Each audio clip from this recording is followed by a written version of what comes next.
right, Chris Lucas, the Protestant View. We are live here on Standing for Truth for an informal debate, one could say, or a discussion specifically on Daniel's 70 weeks and who is the he of Daniel 9:27.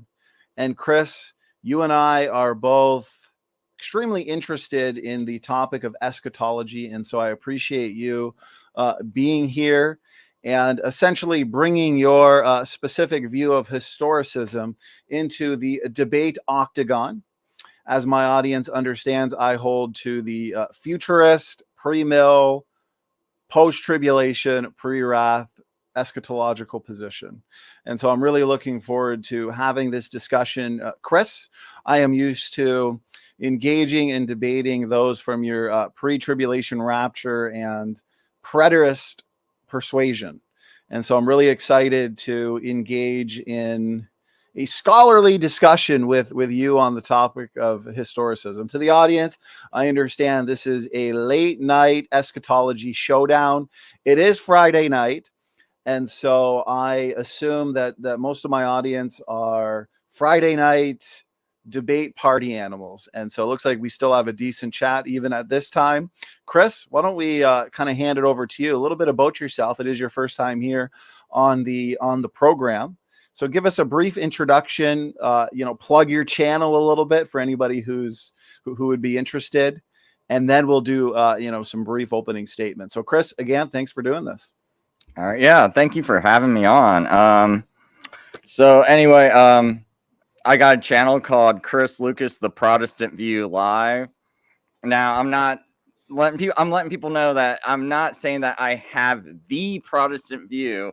It was mainly, I started this channel, about back in 2009, and I've been banned about 10 times. But I started it to give people the Protestant view of the news, because as I'm watching the news, I'm seeing that I'm mainly getting the Catholic view of the news. And so that's kind of what the Protestant view to me was. I'm just trying to give you a Protestant view. And maybe in the past few years, I started learning how, as I'm studying the Jesuits in the Catholic Church, how the Catholic Church has actually affected eschatology by pushing something called Futurism, which really sparked my interest, because I'm very interested in the Jesuits. I'm really interested in what's behind the New World Order and things like that. So as I'm looking into it, I'm like, wow, these Jesuits created this eschatology known as preterism and futurism, and what it was done was to take the heat off the Pope being called the Antichrist, because the Protestants were calling the Pope Antichrist. So the Jesuits come out and in defense of the papacy, they go, oh, no, that's in the past. That was Nero. It's not the Pope. And then the other form was the one Ribera, Bellarmine, and Lacunza came up with, which was futurism, which was like, oh no, he's a future guy. And what they did was they started pushing the 70th week of Daniel into the future, because up to that time, as far as I understand, all the Protestants understood that Daniel's 70th week was fulfilled by Jesus. So, and that kind of got me into eschatology, which I've just been studying for about a year and a half. And I didn't think I could even understand it, to be honest, up until a year ago. And then when I started looking into this historicism, I was like, wow, this makes sense. Because when I first got saved, all I was told about was, Chris, what are you? Are you a preterist or are you a historicist? And I was like, I don't know. And this guy reads me this passage, and he goes, now, do you think that's in the future? I was like, yeah. He's like, well, you're a futurist then. I'm like, okay, I'm a futurist. So I thought that's all there was, and I couldn't understand any of it. So that's just kind of a little bit about where I'm coming from. I was mainly just someone that didn't really focus on the Bible much until about the past couple of years, when I felt like I started to get an understanding of it. And up until then, I was basically just doing all this news and history exposing the Catholic Church, and that's about it. Well, Chris, I appreciate, again, you doing this. Thanks for the intro. I'll make sure that the link to your channel is in the description box. There are, as you've put it, a lot of positions on eschatology out there, whether it's pre-trib, post-trib, historicism, as you hold to, preterism, both partial and full, the pre-mill position, which composes its own group of views. And so basically tonight is a general futurism versus historicism. And Chris, I've seen his videos. He definitely knows his stuff on this topic. And so I'm really looking forward to it. And Chris will definitely represent the historicism view accurately, I would say. And so with that, Chris, what we're going to do is just kind of get into opening statements. We'll say, as we agreed to, about 15 minutes, let's say. 15 minutes for you, 15 minutes for me, and then we're just gonna discuss the topic, ask each other questions, and engage the points brought up. So, Chris, whenever you're ready, I'm looking forward to this. You just let me know. And I'm probably ready anytime you want to hit the timer. So, floor is yours, Chris. Floor is yours. All right. So, one thing I would like to just clear out of the way real quick, because there's very few people have heard of historicism. And there is a group out there called the Seventh-day Adventists who keep claiming to be historicists. And a lot of historicists don't even know that much about the SDA church. And they allow them to cling to this title. And I really feel like the only thing the SDA church has in common with the historicists is their view of Daniel 9. And it's only to a certain point that we agree on a lot of things. And then it's just like we pretty much break off to that point because they want to attach Daniel 9:27, Daniel 9 to Daniel 8, and I don't think the two are related. So if you've heard of, so some people might have been exposed to historicism through SDA's Seventh-day Adventists. I just want to say that this is really not related, because the SDAs think some things are what we would consider future that we don't think are future. They got a whole different view of historicism. Now, I'm not saying all historicism's the same, but I think the SDA's got its own unique view of the Bible that a lot of historicists don't share. So with that out of the way, let me just get into, I still want to kind of clear up a little bit more about the difference between preterism and historicism. So I'm taking this quote, and this is from Clarence Larkin from his book Dispensational Truth. And I know some people out there are going to get confused between preterist and historicist. And basically, the preterists think everything in Revelation's been fulfilled. It was all fulfilled around 70 AD. And yeah, you got your different forms: mild preterism, which is a little bit more like historicism. You got partial preterism, and then you got full preterism. But it's really quite different the way we look at the book of Revelation. So anyway, in Clarence Larkin's book, Dispensational Truth, so this is coming from a futurist himself. He says the preterist school originated with Jesuit Alcazar. His view was the first put forth as a complete scheme in his work on the Apocalypse, published in AD 1614. It limits the scope of the apocalypse to the events of the Apostle John's life and affirms that the whole prophecy was fulfilled in the destruction of Jerusalem by Titus and the subsequent fall of the persecuting Roman Empire, thus making the Emperor Nero the Antichrist. The purpose of this scheme was transparent. It was to relieve the papal church from the stigma of being called the harlot church and the Pope from being called Antichrist. So this is what he says about the historical school. He says the historical school interprets the apocalypse as a series of prophecies predicting the events that were to happen in the world and in the church from John's day to the end of time. The advocates of the school interpret the symbols of the book of Revelation as referring to certain historical events that have and are happening in the world. They claim that the Antichrist is a system rather than a person and is represented by the harlot church of Rome. They interpret the time element in the book on the year-to-day scale. Now, that's not 100% of historicists don't do this, but anyway, the school has some very able and ingenious advocates. This view, like the preceding view, well, now see, this is where I disagree with him, because he says it was unknown to the early church. So I disagree with him there. He said but what I want to skip down to is where he says, subsequently, it was adapted and applied to the Pope by the forerunners and leaders of the Reformation, and may be said to have reached its zenith in Mr. Eliot's Jorge Apocalypticae. It's frequently called the Protestant interpretation because it regards the popery as exhausting all that has been predicted of the anti-Christian power. It was a powerful and formidable weapon in the hands of the leaders of the Reformation, and the conviction of its truthfulness nerved them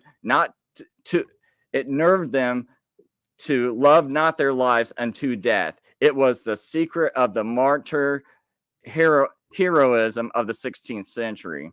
So what he's saying there is that historicism was used, inspired the heroism of the martyrs of the 16th century, all the people that were dying for this faith and belief.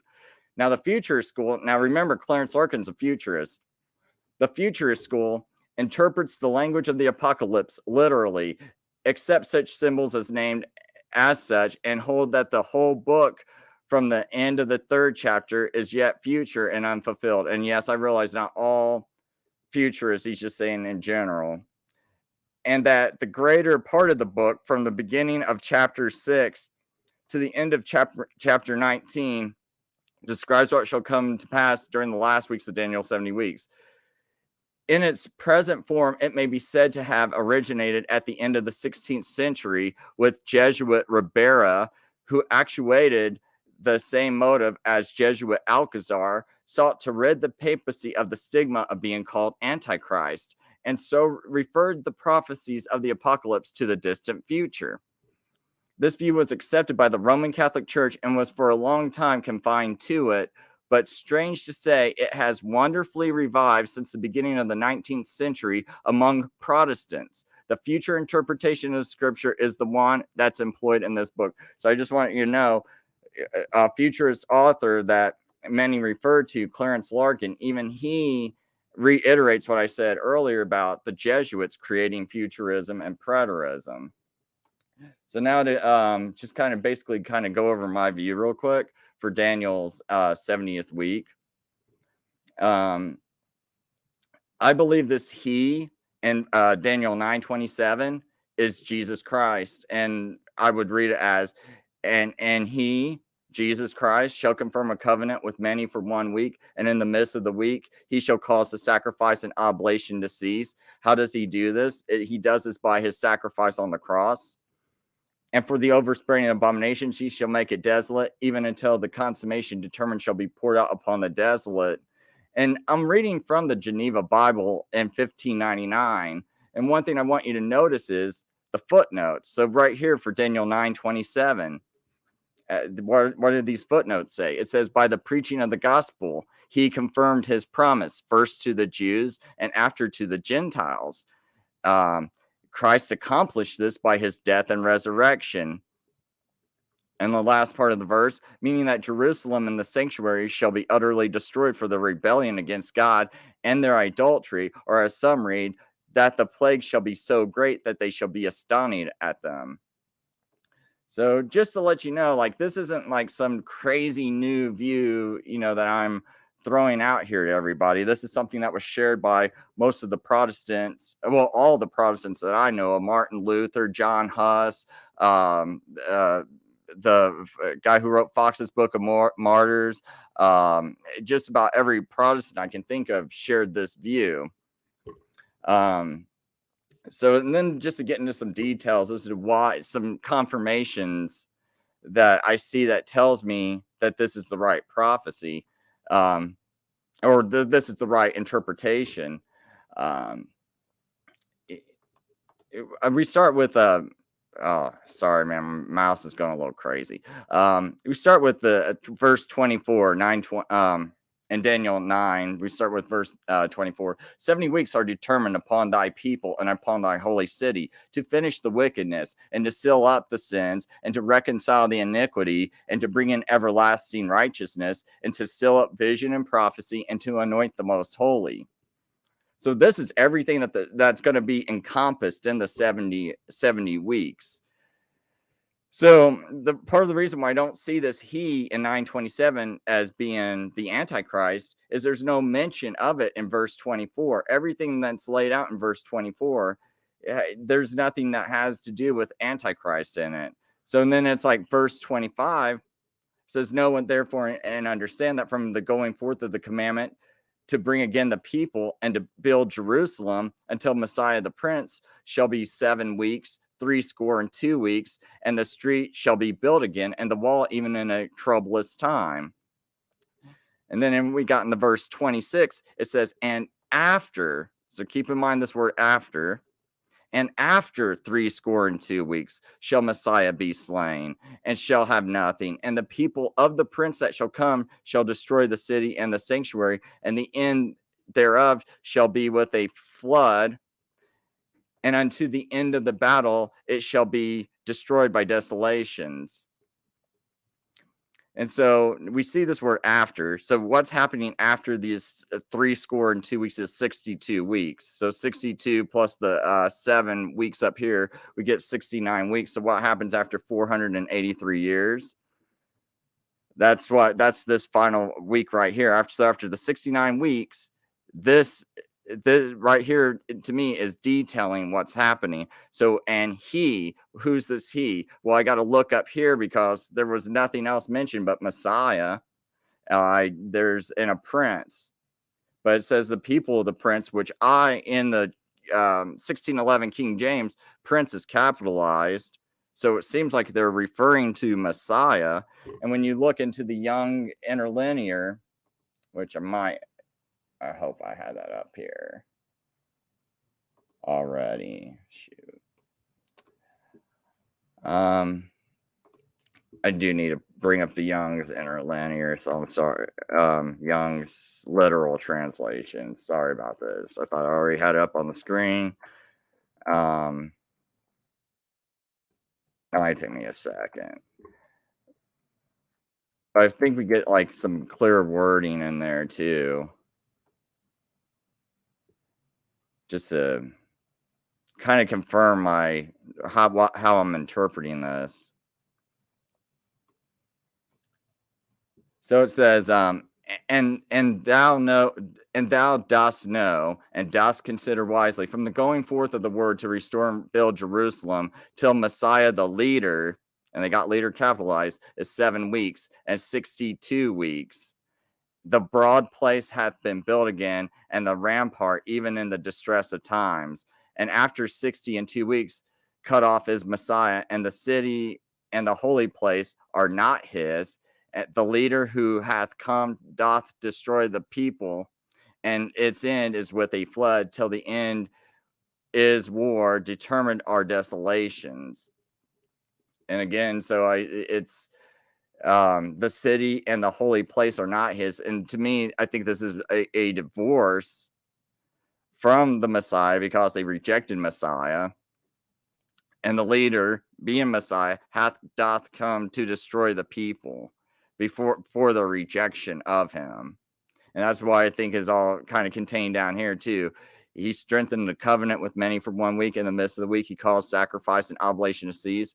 And on the wing of abominations, or the pinnacle of abominations, he is making desolate.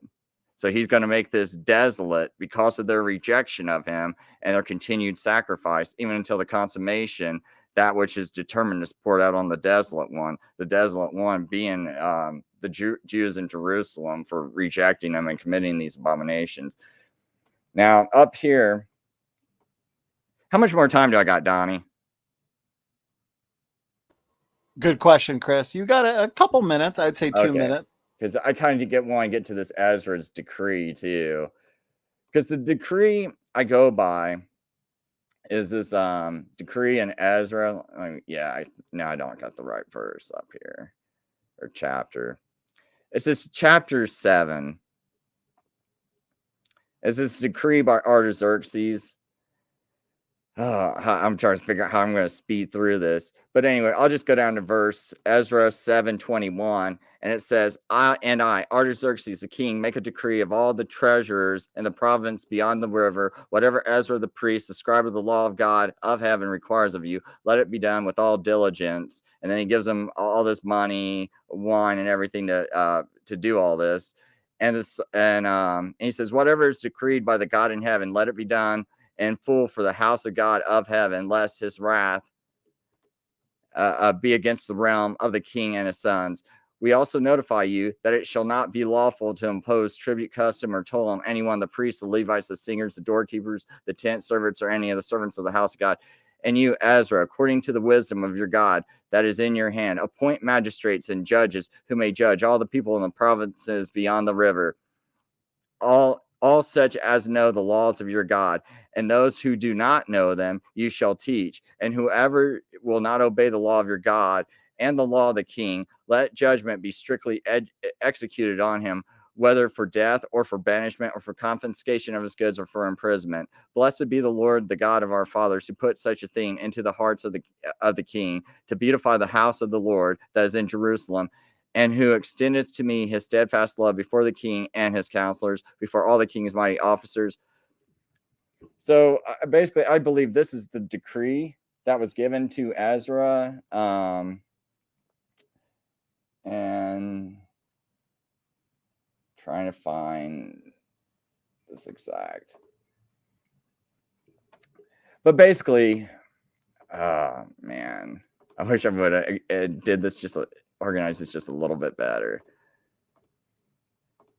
But basically, this decree, it was you can it happened in 457 BC based on the papyri of Elephantine. There's some papyri that has to do with Sanbalast.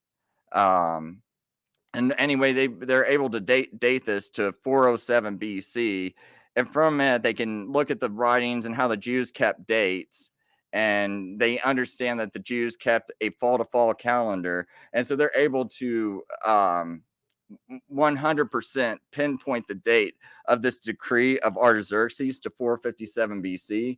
And so when you take that date of 457 BC and you add 486.5 years to it, you'll land right on 31 AD, the spring of 31 AD, which happens to be on a Wednesday, which is going to kind of throw a lot of people off too, because I do believe in a Wednesday crucifixion. And I believe it lines up with all scripture, because if you don't have a Wednesday crucifixion, you're going to have other issues like trying to tie in. And I wonder where all my notes went on here. But anyway, you're going to have a lot of problems trying to tie in to the ark and tying Jesus in with the ark. And what I mean by that is the ark landed on Mount Ararat on the 17th of Nisan. If Jesus gets crucified on Friday, that would be the 14th. Saturday would be the 15th. Sunday would be the 16th. But if you have him being crucified on Wednesday, you have Thursday being the 15th, Friday being the 16th, Saturday being the 17th. And then there's that whole thing about Jesus being our ark. And I find it an interesting tie-in when you have Jesus resting on the day, which is also the Jewish Sabbath, Saturday, the seventh day. And it happens to be the 17th of Nisan, which also ties back into the ark, which, hey, if you didn't get into the ark, you didn't get saved, and you got flooded. And what did it say in Daniel 9? I thought there was like this word really stuck out to me in 9:26 when it said, "The end thereof shall be with a flood." And I believe that that's also a tie-in to like the ark. And with the Jews who rejected Jesus, what wound up happening? Well, 70 AD wound up happening. 30 seconds, Chris. because they rejected Jesus. So he was supposed to be their ark, and because they rejected him, they got wiped out with a flood, which was the Roman army. Okay, Chris, I appreciate that. Great endurance. That was 19 minutes straight. Oh, sorry. So good job. Lots of information there. I've written down a lot of points, but since we're both giving opening statements and essentially laying down the foundation for what we are going to discuss, what we'll do after I'm done with my 19 minutes roughly, I'll hand it back to you, and you can take, between 5 and 8 minutes of uninterrupted time to address, I'm sure, what will be quite a few points that you'll want to address. So, Chris, it's break time for you now for 19 minutes, roughly. I'll take about the same amount of time. So Yeah, again, and Donnie, just know ahead of time, I'm not real big on this whole time. So if you wind up taking a little extra, it's no huge deal to me. Well, I appreciate the All right. easygoing attitude, Chris. We're going to make this an easygoing discussion. So here we go. We'll just say roughly 19 minutes then. So I'm going to start right now. And okay, here we go. I'm excited. Love the topic of eschatology. And so Daniel's 70 weeks, and who is the he of Daniel 9:27? I'll put it full screen to help people see it better. Again, I've got a bunch of notes from Chris here. He provided several quotes from Clarence Larkin, went over the history of Futurism versus Historicism, and he claimed there's nothing in Daniel 9 specifically about the Antichrist, and he went over the decree, starting from his view with Artaxerxes, 457 plus 486.5 brings you to around 3180. So we'll make sure we end up addressing all of that. Of course, from my understanding, just to start off with, all of your early church fathers, especially for the first few hundred years at least, there was no talk about positions such as amillennialism, which also argues that a lot of the events in Daniel and Revelation have taken place. The majority of your quote unquote church fathers were premillennials. They believed we'd be here for the Antichrist. They believed the Antichrist was future, and therefore I would argue that the majority of them were futurists. And I'm sure Chris will have an issue with that, and he can go over those issues in the next period. But I'm going to specifically focus on what the Bible specifically says about our question for tonight. And so here we go. One problem I find with your historicists, your preterists especially, is they don't pay enough attention to what's called dual and triple prophecy fulfillment. Okay. And the book of Daniel especially is packed with dual prophecy fulfillment. And so before I continue, I just want to check the live chat, make sure my audio is good. Okay.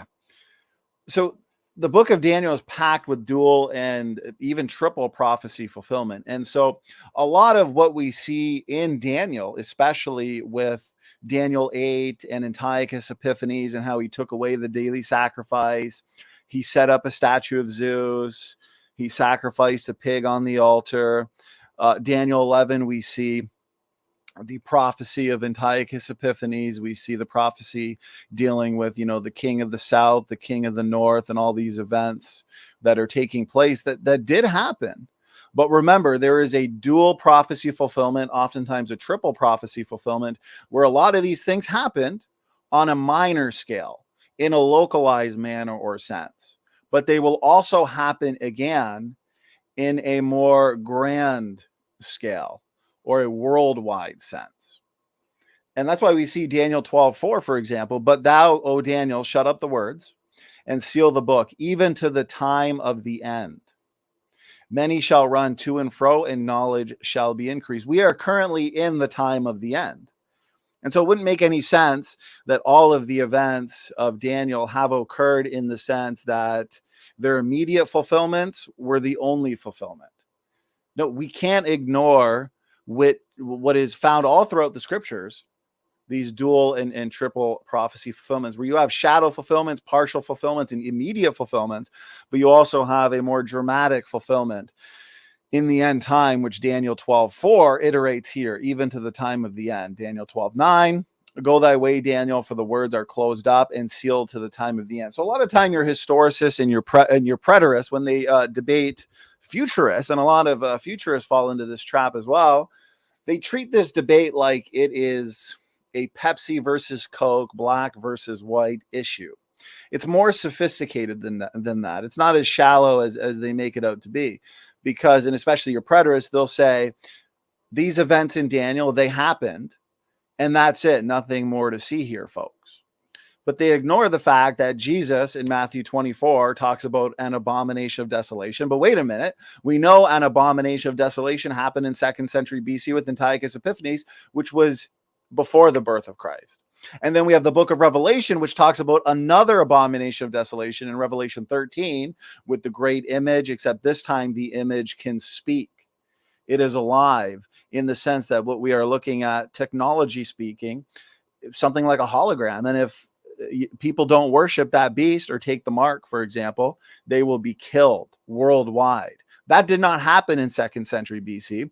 That also didn't happen in 70 AD with the destruction of the temple at the hands of Emperor Titus and the Roman army. And so what we see there is a triple prophecy fulfillment, where we have an abomination of desolation in 2nd century BC with Antiochus Epiphanes. We have a sort of abomination of desolation in 70 AD. Okay, I haven't seen any historical account of Emperor Titus setting up an image, but he definitely, with his army, the Roman army, destroyed the temple, destroyed the city, and as a result, the daily sacrifice was taken away. And then we see the same thing in Revelation 13.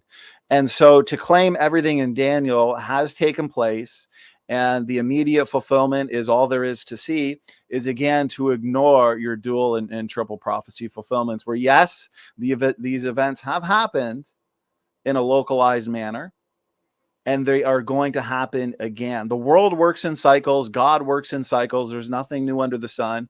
And we have prophetic cycles that will all culminate in the end game. The one world government in the end times, the one world religion, the one world mark, the image that can speak. The image in 2nd century BC with Zeus and Antiochus Epiphanes, show me historical documentation of that image being able to speak, and all who did not worship it would be killed. No, that did not take place, because, again, we have partial fulfillment, shadow fulfillment, and then a more dramatic fulfillment in the end times. Okay, so with that out of the way, I want to ask the question to the audience. What is the context of Daniel chapter 9? Well, in the beginning of this chapter, we are told about the 70 years of Babylonian captivity. We know they return at the end of the 70 years. This is prophesied. Daniel understands this from the book of Jeremiah. Daniel also gets a vision about 70 weeks. And this is where we read about the 70 weeks here in Daniel 9. Chris went through it in his opening statement, and I do appreciate that. 70 weeks are determined upon thy people to finish several things. So notice this. The 70 weeks will accomplish finishing the transgression, making an end of sins, to make reconciliation for iniquity, to bring in everlasting righteousness, to seal up the vision and prophecy, and to anoint the most holy. Now, we understand the 70 years of Babylonian captivity culminates with what? Culminates with Israel returning to the promised land. These 70 years conclude with a happy ending.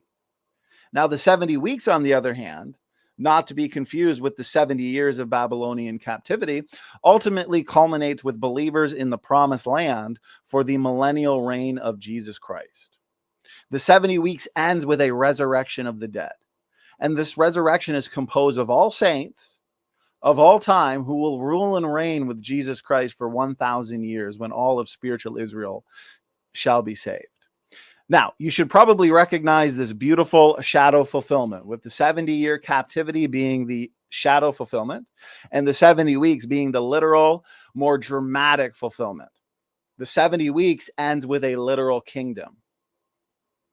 And this is why, as we move into the he of Daniel 9, but also Daniel 9, 24 to 27 in general, we are going to see that although there's a shadow fulfillment, there is still a more dramatic fulfillment in the future. And this is what I want to focus on here. So notice this, the gap. So we constantly hear historicists and preterists argue that there can't be a gap between the 69th week and the 70th week. But it is in fact God that breaks up these weeks into components, into elements. Notice we read that there will be 7 weeks and then 62 weeks. And so there is a gap between the 69th week and the 70th week, but there's also a gap between the 7th week and the 8th week as well. And it was at the end of the 69th week that Jesus died, where Jesus was cut off, not for himself, but for you, for me, for the world. This is an amazing prophecy of the substitutionary atonement of Jesus Christ. It's not saying, oh, well, sometime after the 69th week into the 70th week, Jesus is going to be cut off. No, Jesus is cut off before the 70th week even began. And so the 70th week hadn't even started when Messiah was cut off. And therefore, the ministry of Jesus cannot be put into the 70th week, the final week, because we have 3 components. We have 7 weeks, 62 weeks, but notice the 70 weeks. Know therefore and understand that from the going forth of the commandment to restore and to build Jerusalem unto the Messiah the Prince shall be 7 weeks and 62 weeks. The street shall be built again and the wall even in troublous times. And so the 7 weeks ends with the city built, the temple built, and the wall built. And this occurs in troublous times. We read about that in Ezra. We read about that in Nehemiah, for example. And then we get to your second component. And after 62 weeks, shall Messiah be cut off. So we have component 1, 7 weeks. Component 2, which is 62 weeks. That component comes after the first component. And this component ends with Messiah being cut off. Your third component, or your final element of this 70-week period, has not yet taken place. We read about the third component or third element specifically in detail in verse 27.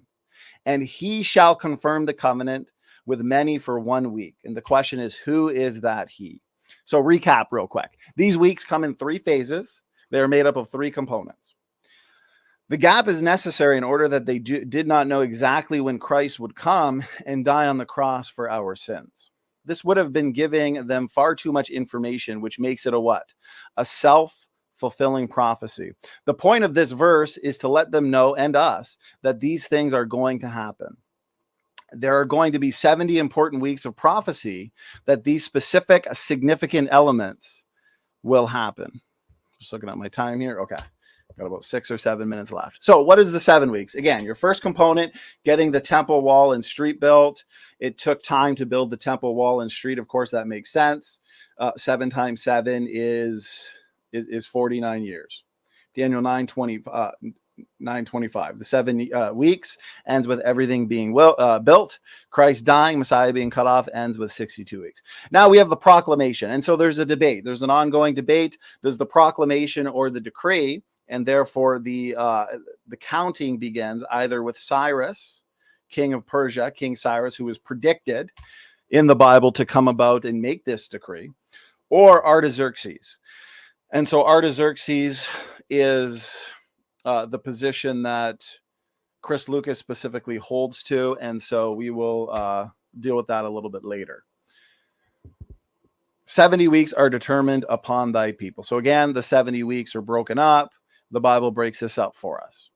Okay, the book of Daniel is being written while the Jews are being held captive in Babylon. The first temple has been destroyed. The nation of Judah has been decimated, and they have been scattered into all nations, with many being held captive. Now, when it comes to this is where I want to get into the Antichrist. Okay, so you'll notice Messiah is cut off, but after that, the people of the prince, and this is where I want to go to.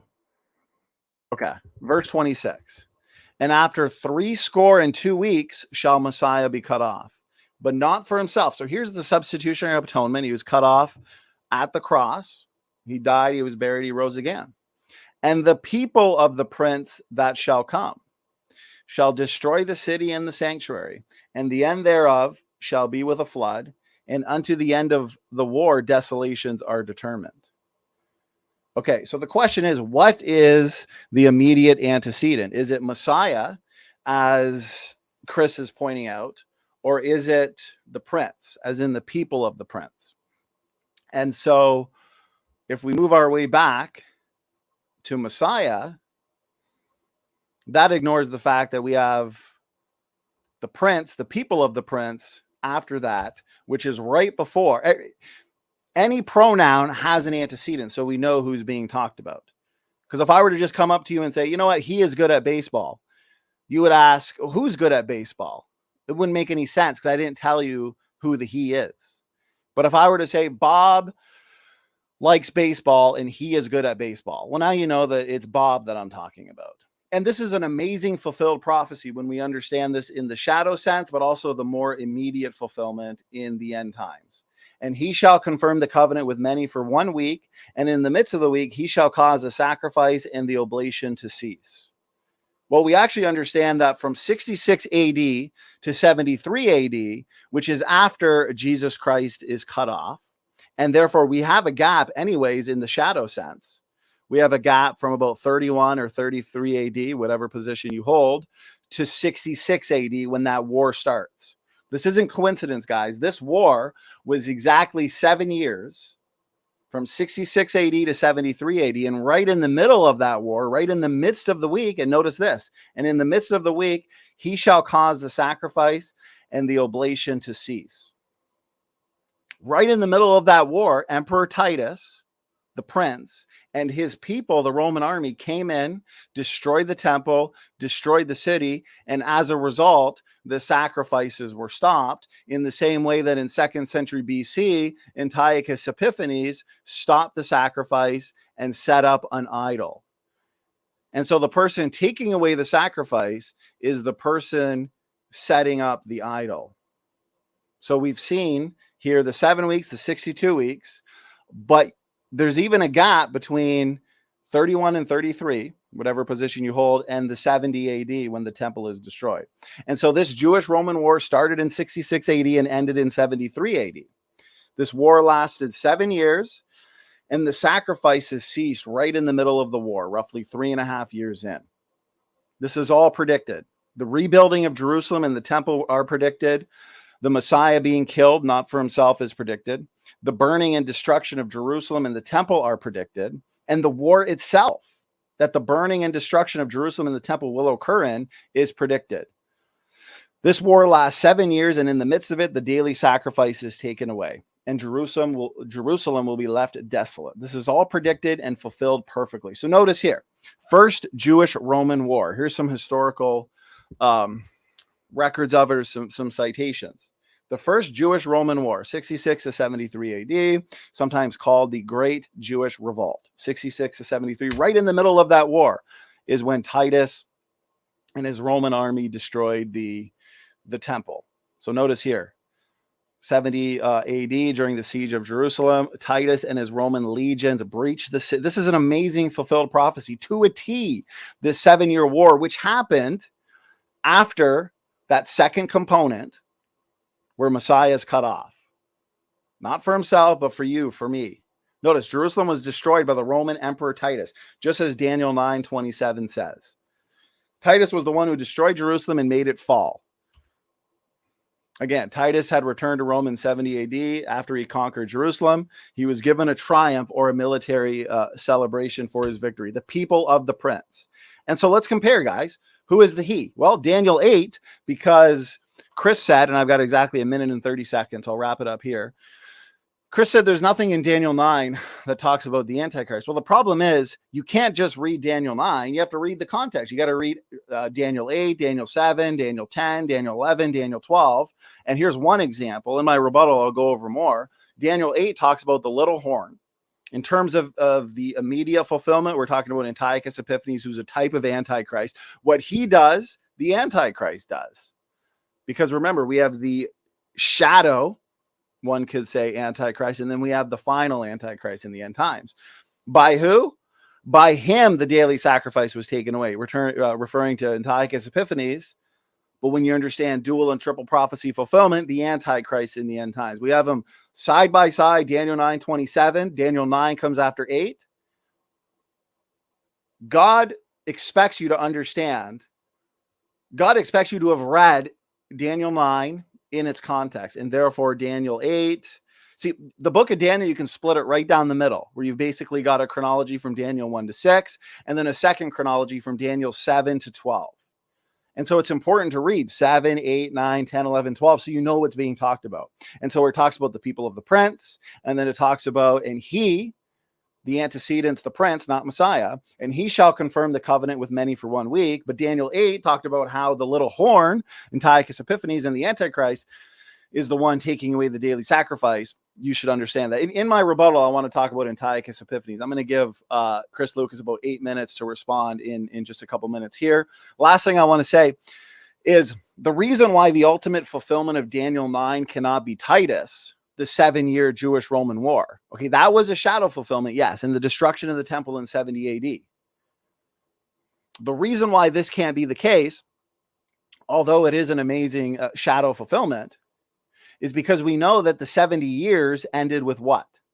Restoration of Israel to the promised land. It ended with a happy ending. But in 73 AD, what we get is the opposite of what we got after the 70 years. We see no correlation. There is no return to the land. There is a dispersal back out of the land. As a matter of fact, it's the opposite. But when we recognize dual prophecy fulfillments and the more literal and dramatic fulfillment in the end times, this makes perfect sense.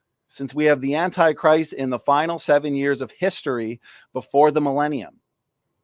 And that's why the Bible gives us this gap from 31 or 33, wherever you want to start it, and 66 AD with the start of that Jewish-Roman war. That's the shadow fulfillment. And so there's also a gap in terms of the more dramatic fulfillment from when Messiah was cut off and your final 7-year period in the end times with the Antichrist, who is basically the culmination of all your Antichrist types throughout history. Antiochus Epiphanes, Emperor Titus, for example. Okay, so when we recognize this, then it makes perfect sense. Since we know the Antichrist in the final 7 years of history before the millennium will rise, and we know at the start of the millennium, God's people will be gathered into the land. That is, all believers of all time to literally rule and reign. The first 70 years of Babylonian captivity had the children of Israel outside the land with an eventual return.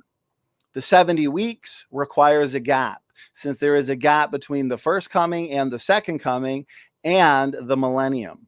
So the 70 weeks therefore ends with all believers of all time, those that make up spiritual Israel, or the Israel of God, entering the promised land where they will rule and reign with Christ. And so, guys, we have a perfect 2-part picture of restoration. And that's just a little bit over 19 minutes. And so I'll wrap it up there. Chris, what I want to do is hand it over to you.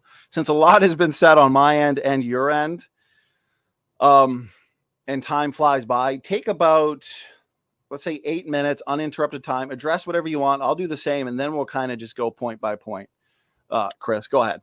Yeah, that sounds fine with me. The only thing I want to probably point out is that the Sanhedrin was moved in 31 AD, the year Messiah was crucified. And this was also the year they ceased to judge capital offenses. This authority was thenceforth removed to their purview, denied to them. Another withering rebuke to the sages of the court, which injudiciously and oh gosh, I shouldn't even be reading this. Let me read this from like the Talmud, because there's like this Rabbi Leibel Resnick who says, although this was the largest structure on top of the entire Temple Mount, the purpose and the function of the basilica was not recorded anywhere. The Talmud tells us that when the Sanhedrin ceased to judge capital offenses, they moved from the Supreme Court chambers to the shopping mall, which I got in quotes. This shopping mall was located in the Temple Mount. Perhaps this shopping mall was located within the royal basilica because this area was built up on Herod's extension. It did not have the sanctity of the temple itself, and commerce would have been permitted. But anyway, I just kind of want to point out that the Sanhedrin was moved in 31 AD. But going to this Daniel 9:27, one thing, when Donny was doing his presentation, I was thinking about the dates. And I guess one of the things I'm wondering is, when does he start this 69-week count? Because I think that's important to know. Does he have the right date? Does he have the right decree he's starting on? And that would also help us to know whether he's coming to the right conclusion as to whether this he and Daniel 9:27 is Messiah or not. Because when I do my count from 457 BC, I do have some proof text up here from this website called BibleChronologyTimeline.com, where they go into a lot of depth as to how 100% sure Artaxerxes' decree that he gave in his 7th year was 457 BC. They give you all the evidence as to, I don't want to go into, because I'm trying not to waste too much time into technicalities and details, but they do explain this in immense detail as to how this for 100% sure. But the reason why I'm bringing this up is when I start my count from 457 BC and I count 486 and a half years, I do land right on 31 AD, and which it lines up to history as to when the Messiah got crucified. Because there's a lot of timelines. So let me see if I can bring up this one article.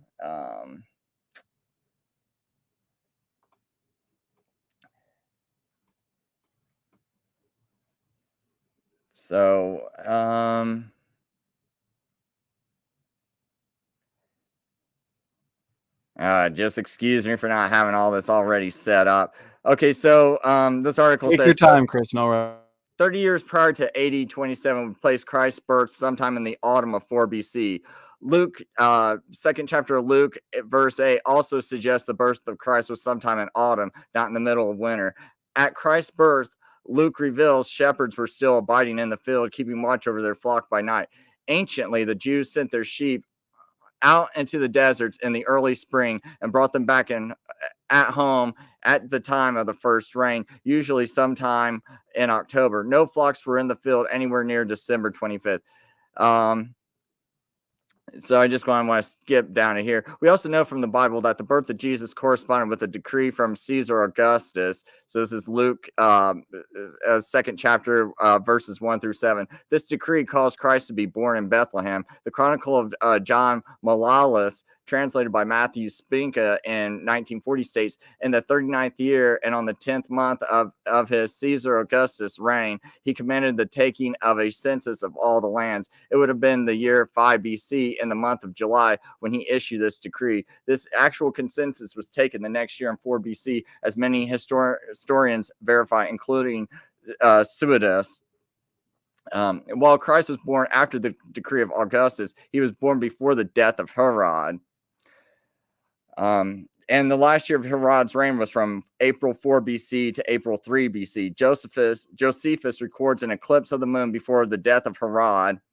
That's in Antiquities of the Jews, chapter 17, or book 17, I think, chapter 6, verse 4. A footnote in the works of Josephus points to the importance of the eclipse. This eclipse of the moon, which is the only eclipse mentioned in Josephus, is one of the greatest consequences. Is of the greatest consequence for the determination of the time of the death of Herod and Antipater, and for the birth and in the entire chronology of Jesus Christ. So, and they say that eclipse happened on March 13th, the year of the Julian period, 4710, the 4th year before the Christian era. So that would be March 13th, 4 BC. The reason why I bring this up is we got a pretty good timeline that Jesus was born in 4 BC. So, and this is going, you're taking into account all these historical events that happen.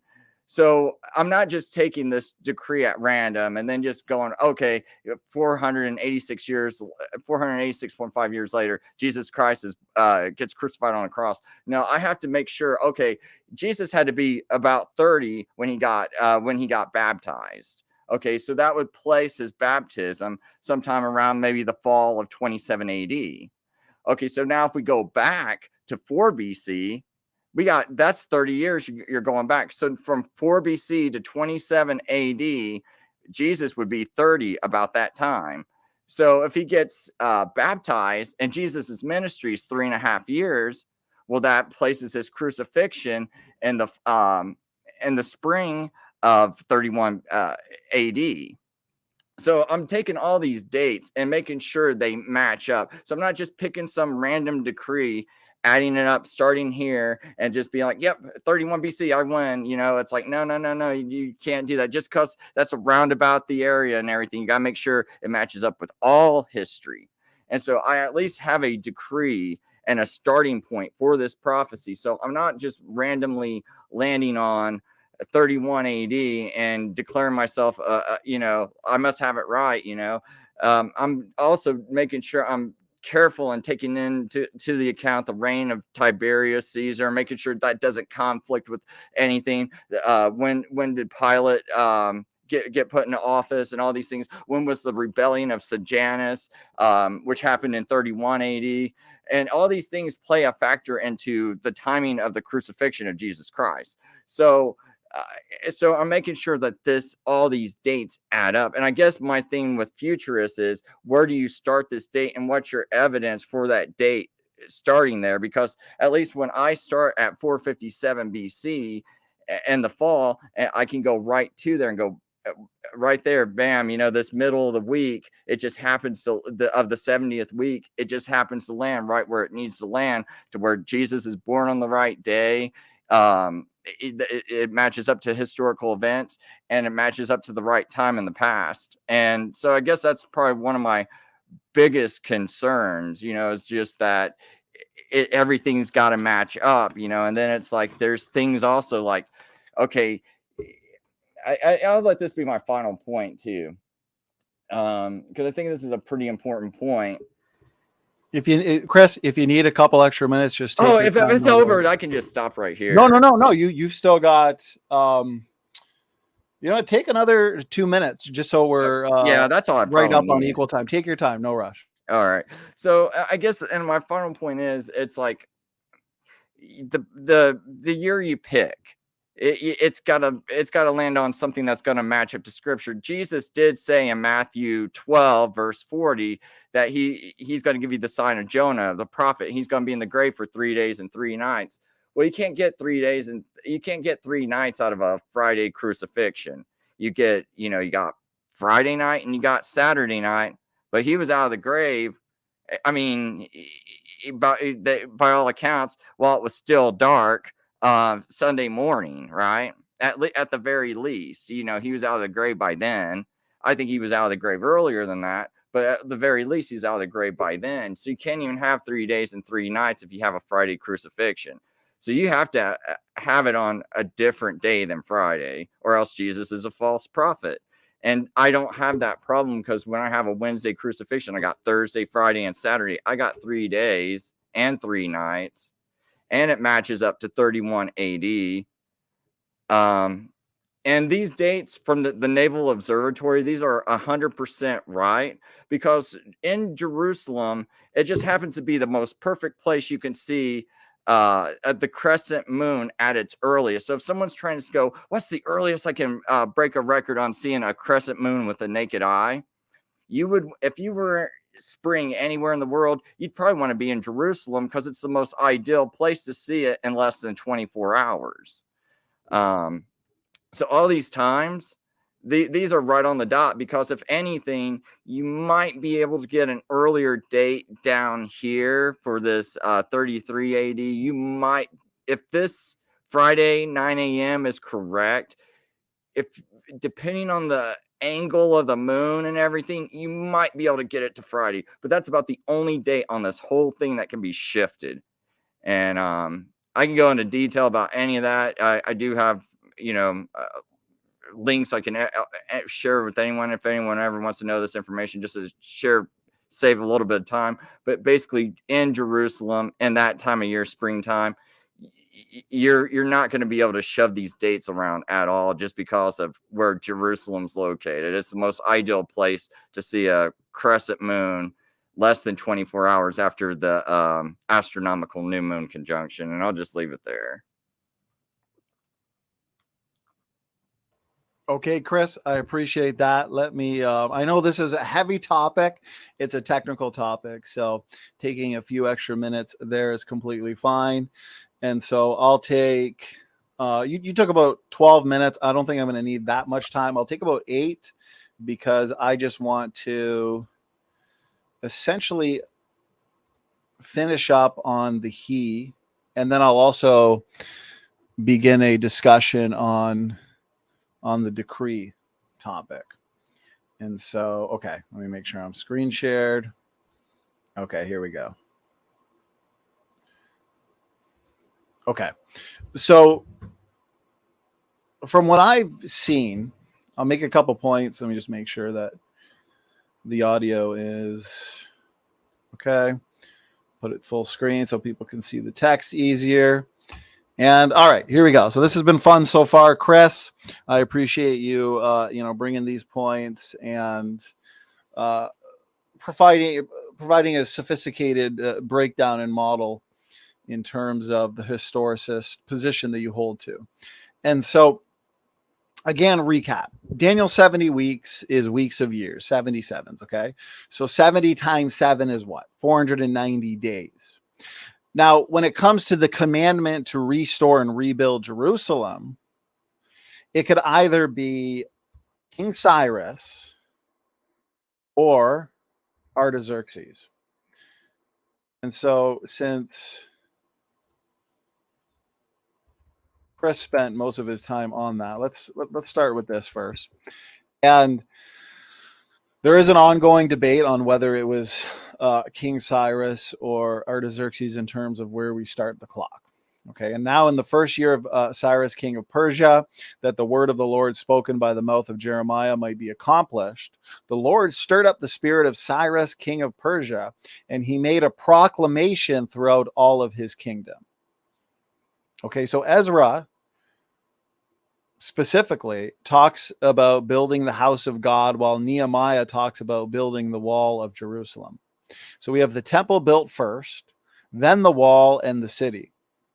So whenever this commandment is made up to when Messiah dies, Jesus Christ, is the timeline. This takes place over hundreds of years, as we've discussed so far. Now, to be specific, though, the amount of time from the commandment to rebuild Jerusalem and to the sacrifice of Jesus Christ is what? 69 times 7, so 483 years.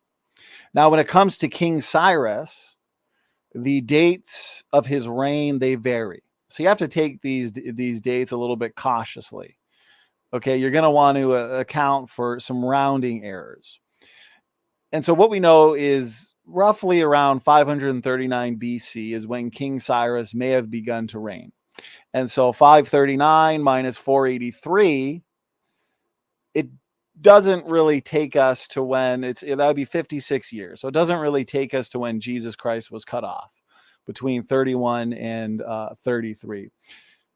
Chris, for this one, you can unmute yourself real quick just to answer. You have Jesus being cut off, from my understanding, 31 AD, right? Yeah, yes. The spring of 31 AD, that Passover, yes. Okay. So again, to the audience, in my opening statement, I pointed out how the 70 weeks, they're broken up into 3 components. 7 weeks, 62 weeks, and 1 week. And so we have your 3 elements. The street being built, the wall being built, the temple being built, refers to that first component, your 7 weeks. Your second component has to do with the lead up to Messiah being cut off. It ends with Messiah being cut off. Okay. What we can see here is that the date doesn't really work out with King Cyrus.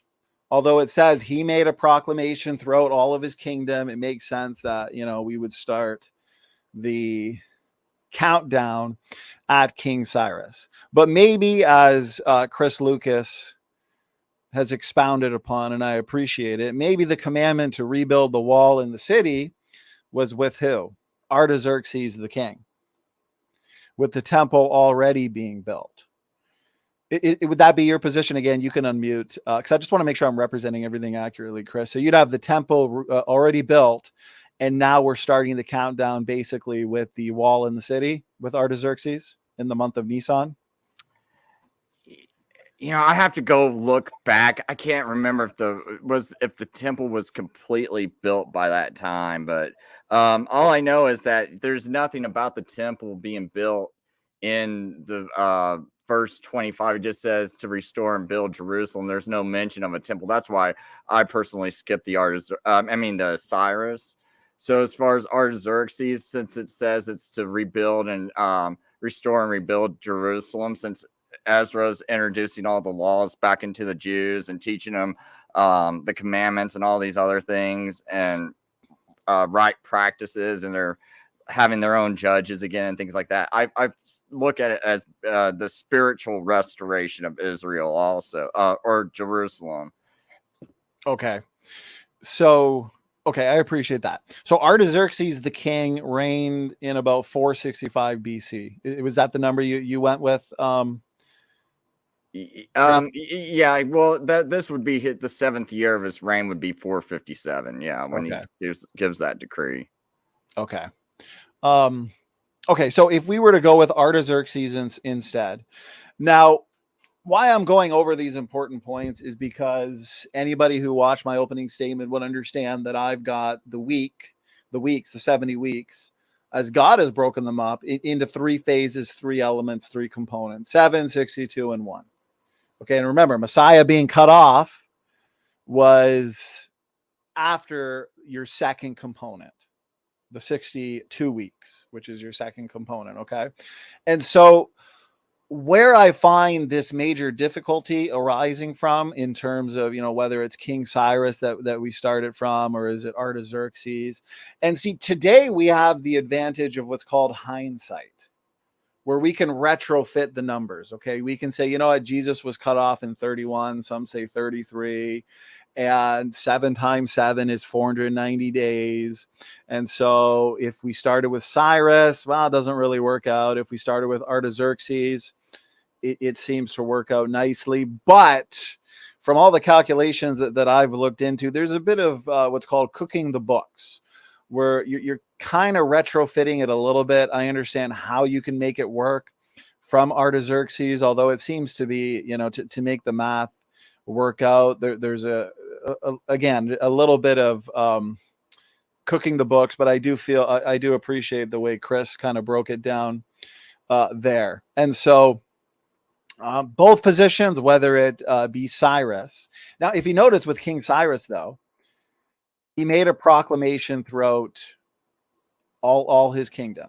He hath charged me to build him an house in Jerusalem, which is in Judah.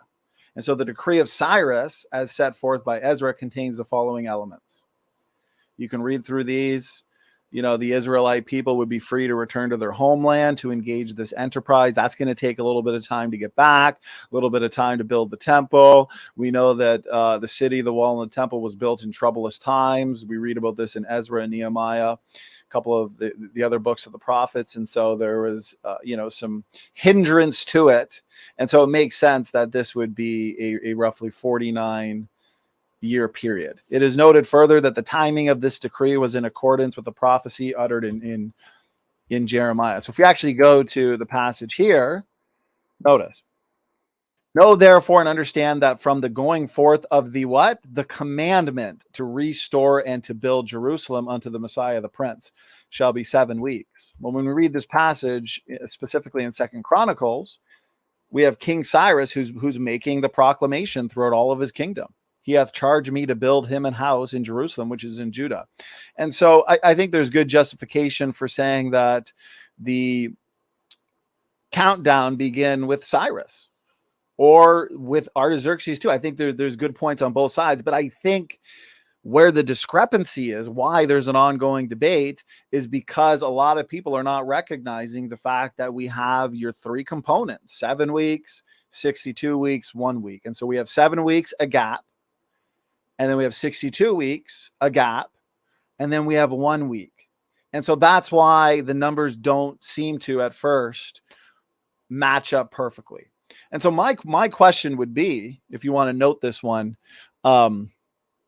if you want to note this down, Chris, for your next response, this seems like pretty easy calculation, right? Daniel, 70 weeks, weeks of years, 77, 70 times 7, 490 days, pretty easy. And so why at the time of Jesus, I understand that they suspected, obviously, the Messiah would come in and around this time, but why, when Messiah was being cut off and Jesus was having a ministry, how come nobody made that calculation at that time? Like, oh wow, we're crucifying Jesus Christ on this exact day. Well, that's because, as I pointed out in my opening statement, this would be a self-fulfilling prophecy. The gap is necessary in order that they did not know exactly when Christ would come and die on the cross for our sins. This would have been giving them far too much information, which makes it a self-fulfilling prophecy. But again, this goes back to the ending of my opening statement where I pointed out the 70 years of Babylonian captivity. Now, God wanted us to know that the children of Israel would make it back into the land in 70 years. So he said 70 years. But with the 70 weeks to accomplish all of these things here, right? Finishing the transgression, making an end to sins. See, here's the thing. When Jesus died on the cross, he brought in everlasting righteousness. It's by his death, his burial, his resurrection that salvation is possible. And so when we believe on him, when we trust in him for salvation, we have everlasting life. Our sins are forgiven, past, present, and future. We're predestined for glorification. He's put an end to sins. He was anointed at his baptism. Okay. But the problem is, what we have here is, again, your spiritual fulfillment. One could say Jesus Christ is ruling and reigning right now. Right? He's ruling now and not yet. And what that means is, in the same way that we're justified now and regenerated now, we're not glorified yet. That's future. But we understand that the millennial reign, Jesus will literally be anointed, a triple anointing: prophet, king, priest. We know in the Old Testament, kings and priests were anointed. Jesus has a triple anointing. He'll be anointed literally. He will rule and reign on this earth literally. He will literally put an end to sins, in the sense that we will be ruling and reigning with Jesus Christ in glorified bodies where there is no more sin. We will be in a fully regenerated state. Remember, the redemption of our bodies, that's future. And so, yes, I am not going to argue that all of these things were not accomplished at the cross, because they were, spiritually speaking.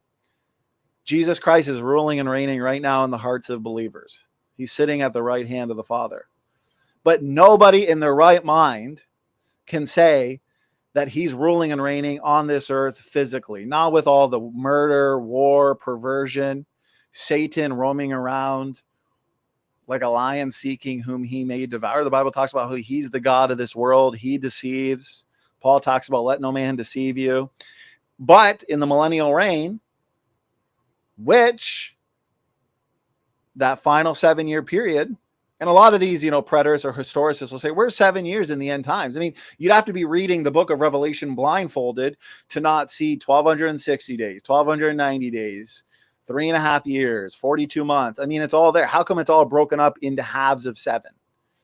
Okay. And so at the end of that 7-year period, you have what? Jesus Christ ruling and reigning, where all believers are of all time inherit the land. Just like at the end of the 70 years of Babylonian captivity, the children of Israel ended up in the land. And so both periods, one could say, end with a happy ending. Okay, rather than your 7-year Jewish-Roman war. And so, that was a lot of time spent on this. So here in my last 2 minutes, I just want to cover, again, the main question. Who is the he of Daniel 927. So here I think is some fatal blows. I briefly mentioned these in my opening. The last singular noun mentioned is prince, as in people of the prince that shall come.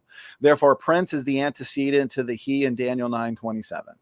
The fact that it is an object of a preposition does not stop it from being the antecedent. I've seen some preterists try and use that argument.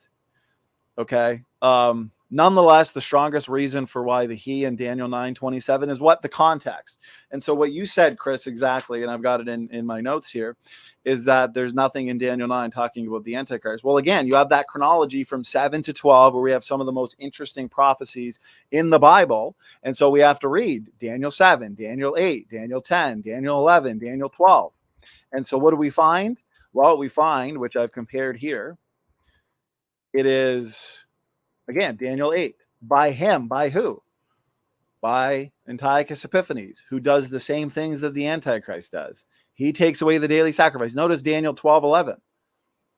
And from the time that the daily sacrifice shall be taken away, and the abomination that maketh desolate set up. So this is an image being set up by the person who takes away the daily sacrifice.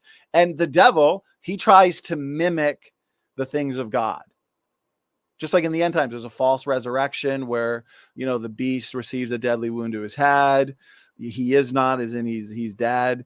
And then he is eventually abomination of desolation. We've also got the unholy trinity in the end times with the false prophet, the Antichrist, and the dragon. Okay. Antiochus Epiphanes took away the daily sacrifice. When Jesus died, animal sacrifices were just a foreshadowing or shadow of things to come. They didn't actually save.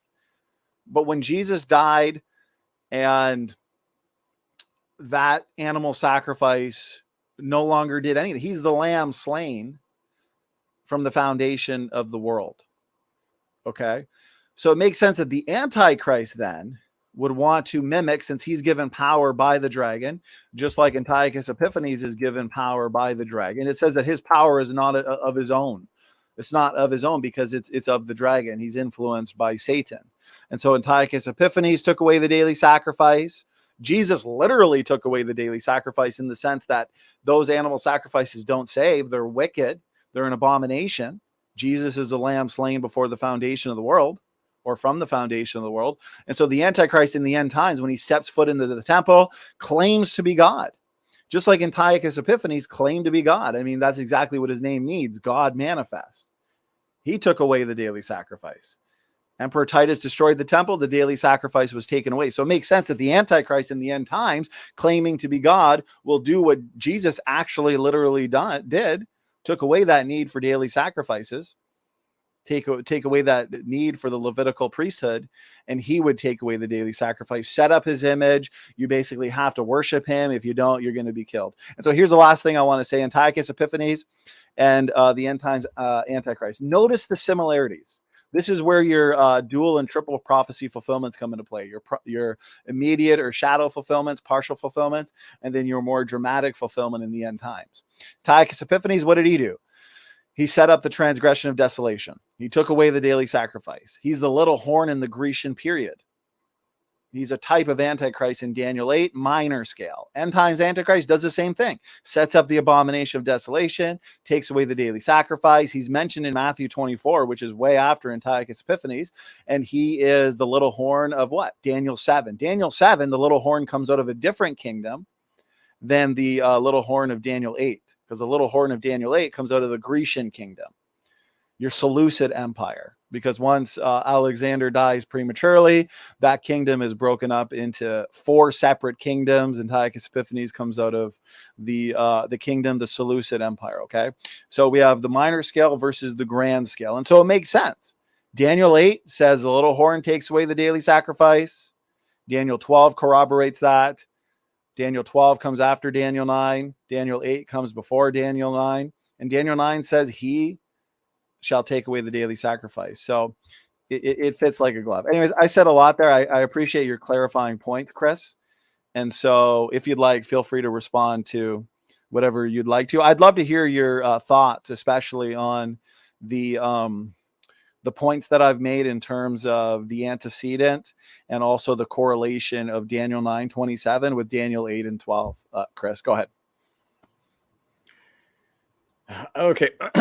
Well, as far as like Daniel 8 goes, I mean, I believe that was completely fulfilled by Antiochus Epiphanes. And if people want to say, okay, he kind of foreshadows the Antichrist to come, I mean, well, I mean, I do see those behaviors in the Pope.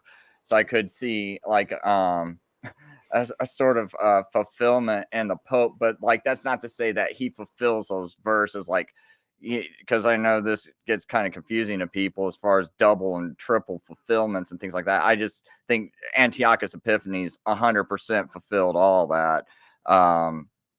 But so yes, he kind of paints like a type of the Antichrist. It's kind of like when the Pope went and persecuted all the Protestants and all the people that were trying to print the Bible in English and teach their kids the Lord's Prayer. They go and rip the people's fingers joint by joint off with pliers, dump lead down their ear holes, and just do all these painful tortures, all for them, all just because these people, were wanting to teach people the word of God. So I do see quite the Antichrist little horn in the Pope and being a reflection of Antiochus Epiphanes. As far as like Daniel, what was it? Daniel 8, Daniel 10 and 11. I'd have to go look at those real quick. Just to I can see. put them up on screen. Yeah, sure, that'd be fine. Take your time, continue talking, and I'll just put the verses on screen. Yeah, that whatever you want me to go over, that'd be fine. Okay, so for example, when would you first agree that I guess we both have had about 30 minutes of uninterrupted time. So yeah, I mean, we can just debate, talk, and ask questions, just have a discussion. If you want. Yeah. At this point, let's do that. So I'm curious as to your thoughts here, since I've got it up on screen. Your 7-year Jewish-Roman War. Do you see this correlation between your 7-year Jewish-Roman War? We have Emperor Titus right in the middle of that war, coming in and taking away the daily sacrifice, in the sense that he sends in the Roman army and they destroy the temple, they destroy the city, and as a result, that takes away the daily sacrifice. So here, notice, and he shall confirm the covenant with many for 1 week, which is 7 years, and in the midst of the week he shall cause the sacrifice and the oblation to cease. And then it talks about a war. Well, that war was 66 to 73 AD. A lot of people believe, and obviously erroneously, that the war was 3 to 3.5 years. It ended in 70 AD. It didn't end in 70 AD. 70 AD was in the middle of the war, and that was when the temple was destroyed. That is when the city was destroyed. But you notice here, the first Jewish-Roman War, 66 to 73 AD. And so since you look to Daniel 9:27 as referring to Jesus the Messiah, do you now have to, what's the best way to say it? Do you now have to basically argue that this is either a coincidence or it's not talking about this? Or what are your overall thoughts on that? How do you correlate this 7-year war to Daniel 9:27, if at all? Chris, go ahead. Well, as far as like Daniel 9:27 goes, it's because it just says that he's going to make it desolate. And I always just took that on account of they just kept rejecting Jesus. He gave them about 40 years to stop rejecting him, and then it's like that, and then that was set up in 70 AD basically. So I just think that there's no time period about when it's going to be desolated, because even when you go to 70 weeks are determined for thy people and thy holy city to shut up the transgression, to seal up sins, and to cover the iniquity. I don't know, maybe shut up the transgression could be included in, you could maybe say that instead of like being about like atonement or something, maybe you could say that this is about destroying the temple and like, okay, you Jews, you keep rejecting them, we're gonna we're going to end that. But notice this, Chris, transgression, right but here. If you notice this, and here's how I would interpret it, okay? Yeah, that'd be nice. So shall Messiah be cut off, but not for himself. And so there's your substitutionary atonement. Jesus Christ dies for the world. It's for the sins of us. It's not for himself, but it's for you and me. It's for the audience. It's for the world.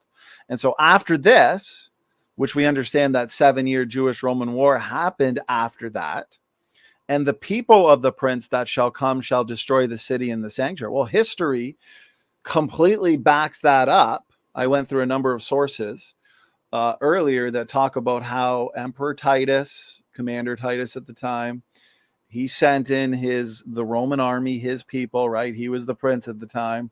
They destroyed the city. They destroyed the sanctuary. And it was right in the middle of the week, notice here, and in the midst of the week, he shall cause the sacrifice and the oblation to cease. But over here it says, and the end thereof shall be with a flood. We understand throughout the Bible that flood oftentimes refers to a war or a flood of armies, right? A flood of people. And so it talks about how in the midst of the week, he shall cause the sacrifice and the oblation to cease. And again, right here on screen, 7-year Jewish-Roman war, Emperor Titus in 70 AD. He's the one who destroyed Jerusalem. He's the one that made it fall. It was his strategies. It was the implementation of his plan. Notice he conquered Jerusalem. And so this was all in the middle of the week, that 7-year Jewish-Roman war, which occurred after Messiah was cut off. And so to me, that is an excellent fulfilled prophecy to a T. I mean, I challenge the atheists to deal with that.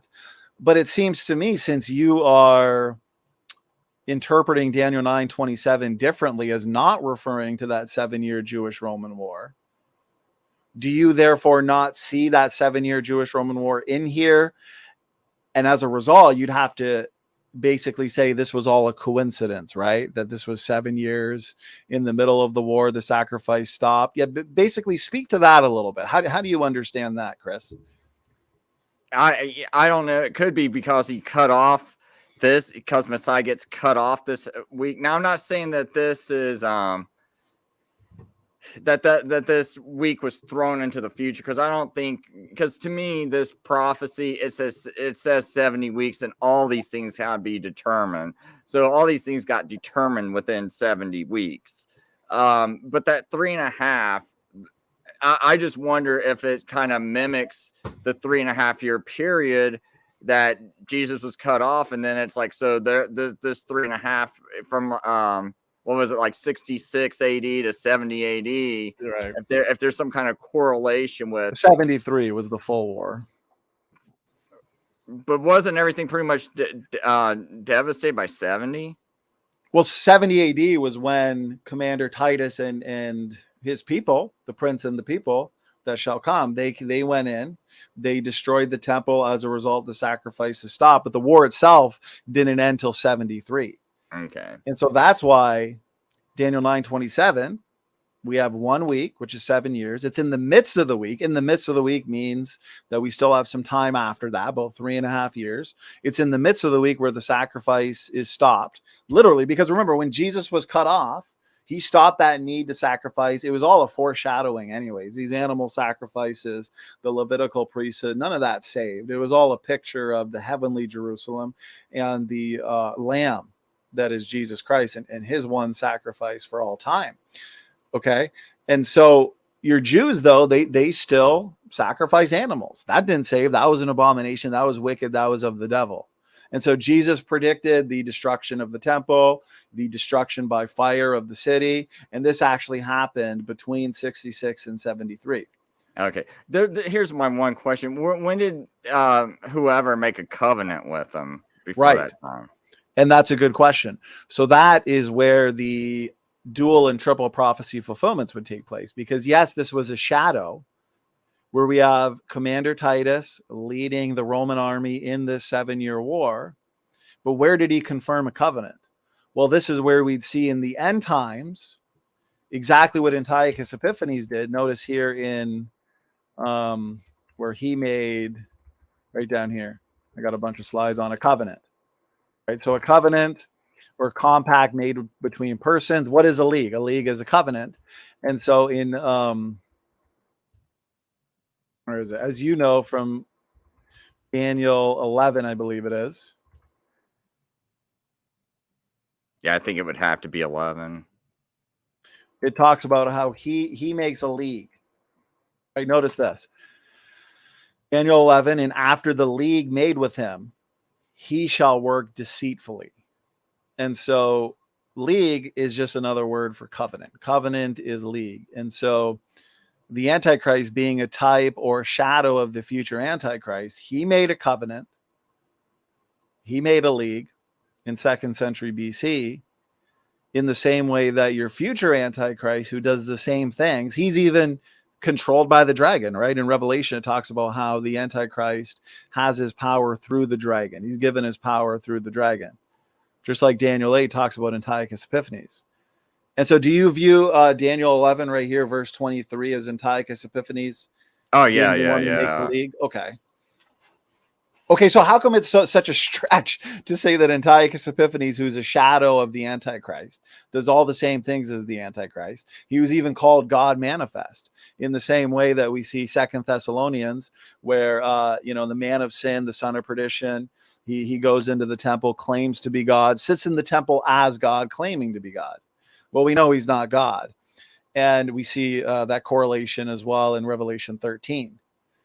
And so you have Antiochus Epiphanes, God manifest.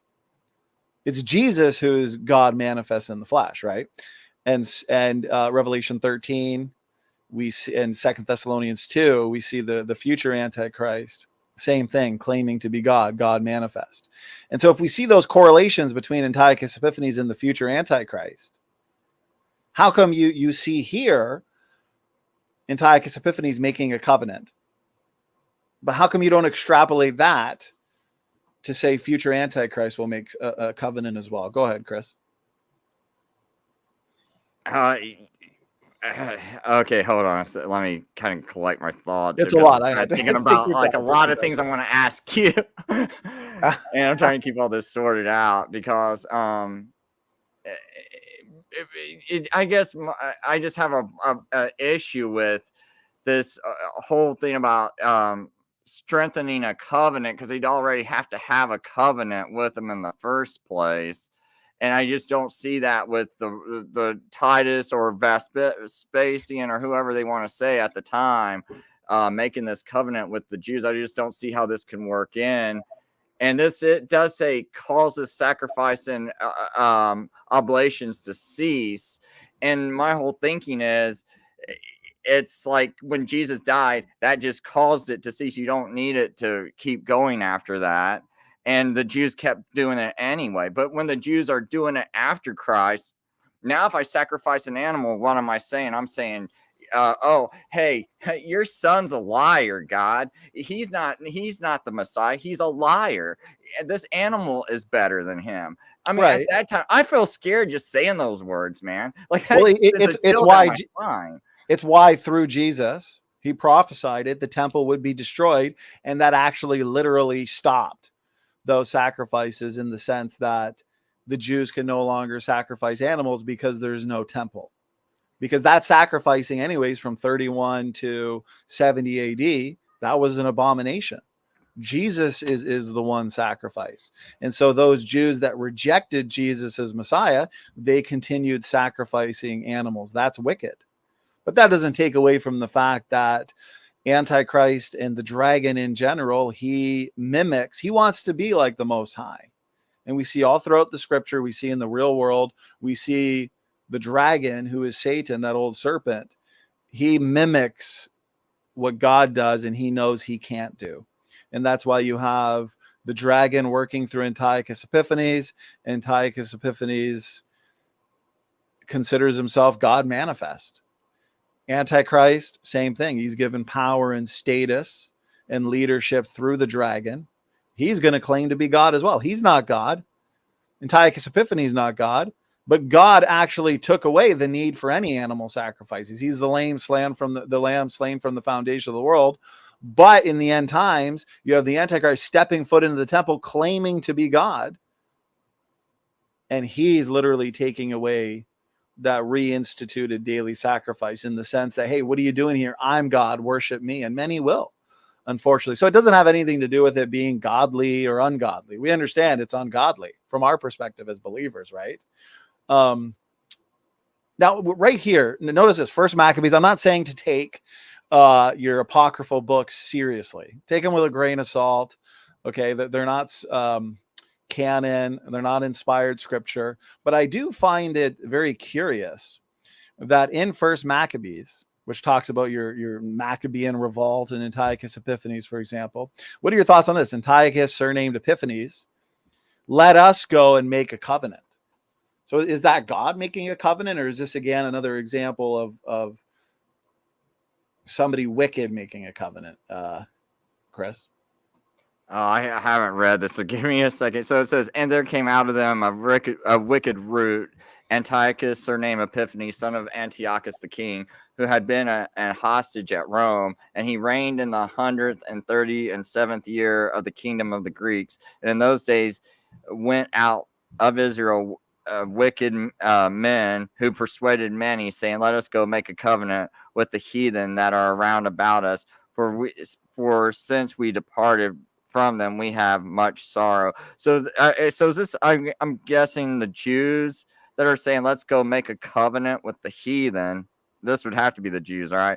So saying, let's go make a covenant with the heathen, because they think by making this covenant with them that they're going to be a lot safer and that things are going to be better. So you decide to go ahead and make a covenant with Antiochus. Well, historically, from my understanding, you had your followers of God, your true saints during this time. But you also had Jews that were not followers of God, and they actually wanted power with Antiochus Epiphanes, with the heathen. And so they made a covenant with Antiochus Epiphanes, with basically his rulership. And so this is an agreement, a league, a covenant with your unsaved Jewish people who weren't following the true God, and Antiochus Epiphanes and his rulership. And so it's a covenant between them, just like we see in Daniel 11 that you agreed was Antiochus Epiphanes making a covenant that he would come in peaceably but then work deceitfully. And so we see that covenant in Daniel 9 as well, where in the midst of the week he basically goes against it, stops the sacrifice. I think that correlates beautifully with 2 Thessalonians 2, where we have the Antichrist, the man of sin, the son of perdition, stepping foot into the temple, claiming to be God. And so this is all after Antiochus Epiphanes, of course. I guess basically this is just an overall rebuttal to, I hear so many preterists, I don't want to put the blame on you, but I hear a lot of preterists arguing, where does Antichrist make a covenant? I mean, again, Antiochus Epiphanes is your perfect type or shadow of Antichrist. And there's evidence of him making a covenant and making a league all over the place. I mean, how can you even miss it? So that's my main point here, Chris, but go ahead. I said a lot there. Well, I kind of see the Pope doing this today, making everyone making leagues with them, all these presidents and world leaders and pharmaceutical companies and everyone going to meet the Pope, all these religious leaders. So I see a lot of that in the Pope also. But as far as this like covenant and everything, because you did ask me a question earlier about the 3.5 years, the 1,260 days. Why do we keep seeing almost this whole repetitiveness of 3.5 years? And the only thing I could even think of that is, Messiah was cut off in that 3.5 weeks. And then that afterwards, I just wonder if there's just some kind of like symbolic tie-in to, okay, you crucified him, and then so now there's always like these like 3.5 years or 1,260 years, however someone wants to interpret it. And so I just wonder if there's like, if that's why there's the correlation there. But as far as like, it's really hard for me to just get over the fact. Well, Chris, let me ask you this before, because I just wrote down what you said. I wrote down what you said earlier. Okay. If you have Jesus, Messiah, being cut off in the middle of the week, so in the middle of that final 7-year period of the 70 weeks, what happens after the next 3? If it's in the middle of the week, the Messiah is cut off. What was so special that happened 3.5 years after Messiah is cut off? I would say probably the death of Stephen, the stoning of Stephen in Acts 7, because that almost sounds exactly like something that would come up right out of Jesus's mouth. Especially when it's like, forgive them, for they know what not, something, something to the effect of, forgive them, they know not what they do. Like Stephen also said something about forgiving them or something like that right before he got stoned. And he almost pronounced like a whole judgment on him that just made him grow in wrath. So, but here's the problem that I have with that. So you're saying 3.5 years after Messiah is cut off, it culminates with Stephen being. Where does the Bible say that? I mean, I believe that Jesus's ministry was probably 3.5 years. I don't even know if the Bible says it's 3.5 years, but let's just say, assume it is. He's cut off right in the middle of a 7-year period. But you're saying the end of the next 3.5 years, so basically the culmination of the 7 years, is Stephen being stoned. I mean, to me, that just seems retrofitting the data, because where in the Bible, I mean, maybe you can point somewhere, where in the Bible does it say that Stephen was stoned 3.5 years after Jesus was crucified? Well, this is no. Now I will give you this. This is just my own personal belief, and this is something I'm still working on a date for, because I've figured out the dates for everything else. I just haven't came across what, because I think there would probably be something significant at the end of this date, and this is just something that's kind of like been like I've read in various books where they seem to say Stephen was like the end of it. Some say like I think it's like the conversion of Cornelius. Others say that. So this is just something I'm still kind of trying to work on. So I'll give you that. But I guess just actually, Chris, if you don't mind, before we move on, I'm going to give you plenty of time to ask me questions. But I think this is key, because this goes back to my opening statement, where we have this perfect 2-part picture of restoration. Again, this is why I spent so much time on your shadow fulfillments versus dual and triple prophecy fulfillments. I could spend, which I have in my book and in video form, I could spend, the next 2 hours going over all of the examples of dual and triple prophecy fulfillments. I saw a couple people in the audience saying, what does he mean by that? Since you agree with me that the Bible works in cycles, you agree with me that there are dual and triple prophecy fulfillments, I didn't feel the need to go over a bunch. But one prime example is with Abraham, when he was offering up his son on the altar. What came out of his mouth was a beautiful prophetic statement of the Lamb, Jesus Christ, in the future. God will provide himself a lamb. But in the immediate context, what was literally offered up? It was a ram. And so, yes, it met those requirements partially. But in the future, your more dramatic fulfillment was the literal lamb, Jesus Christ. So we had a ram, an immediate fulfillment. God will provide himself for a lamb, but then we had God manifest in the flesh in the future, the lamb slain from the foundation of the world. He came, died, rose again, paid for the sins of the world. So there's one example. We could see it with Jonah in the belly of the whale, where he's basically talking about how he's, the earth and the bars of the earth are surrounding him, basically giving a picture of Jesus in the future. I mean, again, with the abomination of desolation, we have Antiochus Epiphanes in 2nd century BC. And then we have in 70 AD, the destruction of the temple. But then we also have right here in Matthew 24, Jesus saying, when ye therefore shall see the abomination of desolation spoken of by Daniel the prophet. But wait a minute. The abomination of desolation has already occurred before this with Antiochus Epiphanes and the statue of Zeus and the pig being sacrificed on the altar. So this is a prime example of a dual and triple prophecy fulfillment. Okay, and so as I bring it full circle, Chris, doesn't it make more sense then, since the 70 years of Babylonian captivity culminates with the children of Israel returning to the promised land, your 70 weeks culminates with what? All of spiritual Israel, all believers, all saints of all time, basically inheriting the land and ruling and reigning with Jesus Christ, where he's literally anointed. There's literally an end to sins. There's literally everlasting righteousness, because it's an everlasting kingdom. Jesus is not going to be defeated. It goes into the, eventually we have the new heavens and new earth. And so doesn't that make a lot more sense? Or isn't that more persuasive than saying you know, as I wrote down here, the death of Stephen.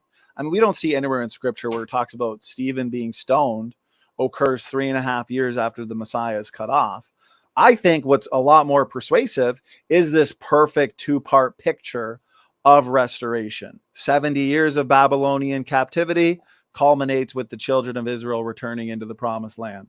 70 weeks culminates with all of spiritual Israel being saved, because that's who inherits the kingdom, rules and reigns with Jesus Christ. Go ahead. What are your thoughts on that overall, Chris? Okay, I guess I really wish I could come up with a good time for Stephen, because one more thing I think I could tie into that would be like, I felt like when the Jews stoned Stephen and killed the first martyr, that was basically marked the end of them, you know, because that was just their complete manifestation of rejection of Jesus, like pretty much at its head right there. You know, it was just like a matter of time for their whole, all of Jerusalem was destroyed. But I still have problems with, okay, because I can't get off the point of when do you think Jesus became Messiah, like was anointed Messiah? Well, this would go back up to here. I think I pointed this out in my second statement. So the 70 weeks will accomplish finishing the transgression, making an end to sin, sealing up the vision and prophecy, and to anoint the most holy. Well, again, I would first go to Daniel 12:4, Daniel 12:9, where it talks about, oh, Daniel, shut up the words and seal the book, even to the time of the end. Many shall run to and fro, knowledge shall be increased. This is where I believe it is important that we understand the reality of your shadow fulfillments or your partial fulfillments, and then your more literal and dramatic fulfillment in the end time. So yes, I would agree that all of this took place. And for sake of argument, we can go with your date of 31 AD, where Jesus was literally cut off, not for himself, but for the world. Okay. 3.5 years before that, roughly, he would have been anointed at his baptism by the Holy Spirit, right? Would you agree with that? Yeah. Okay.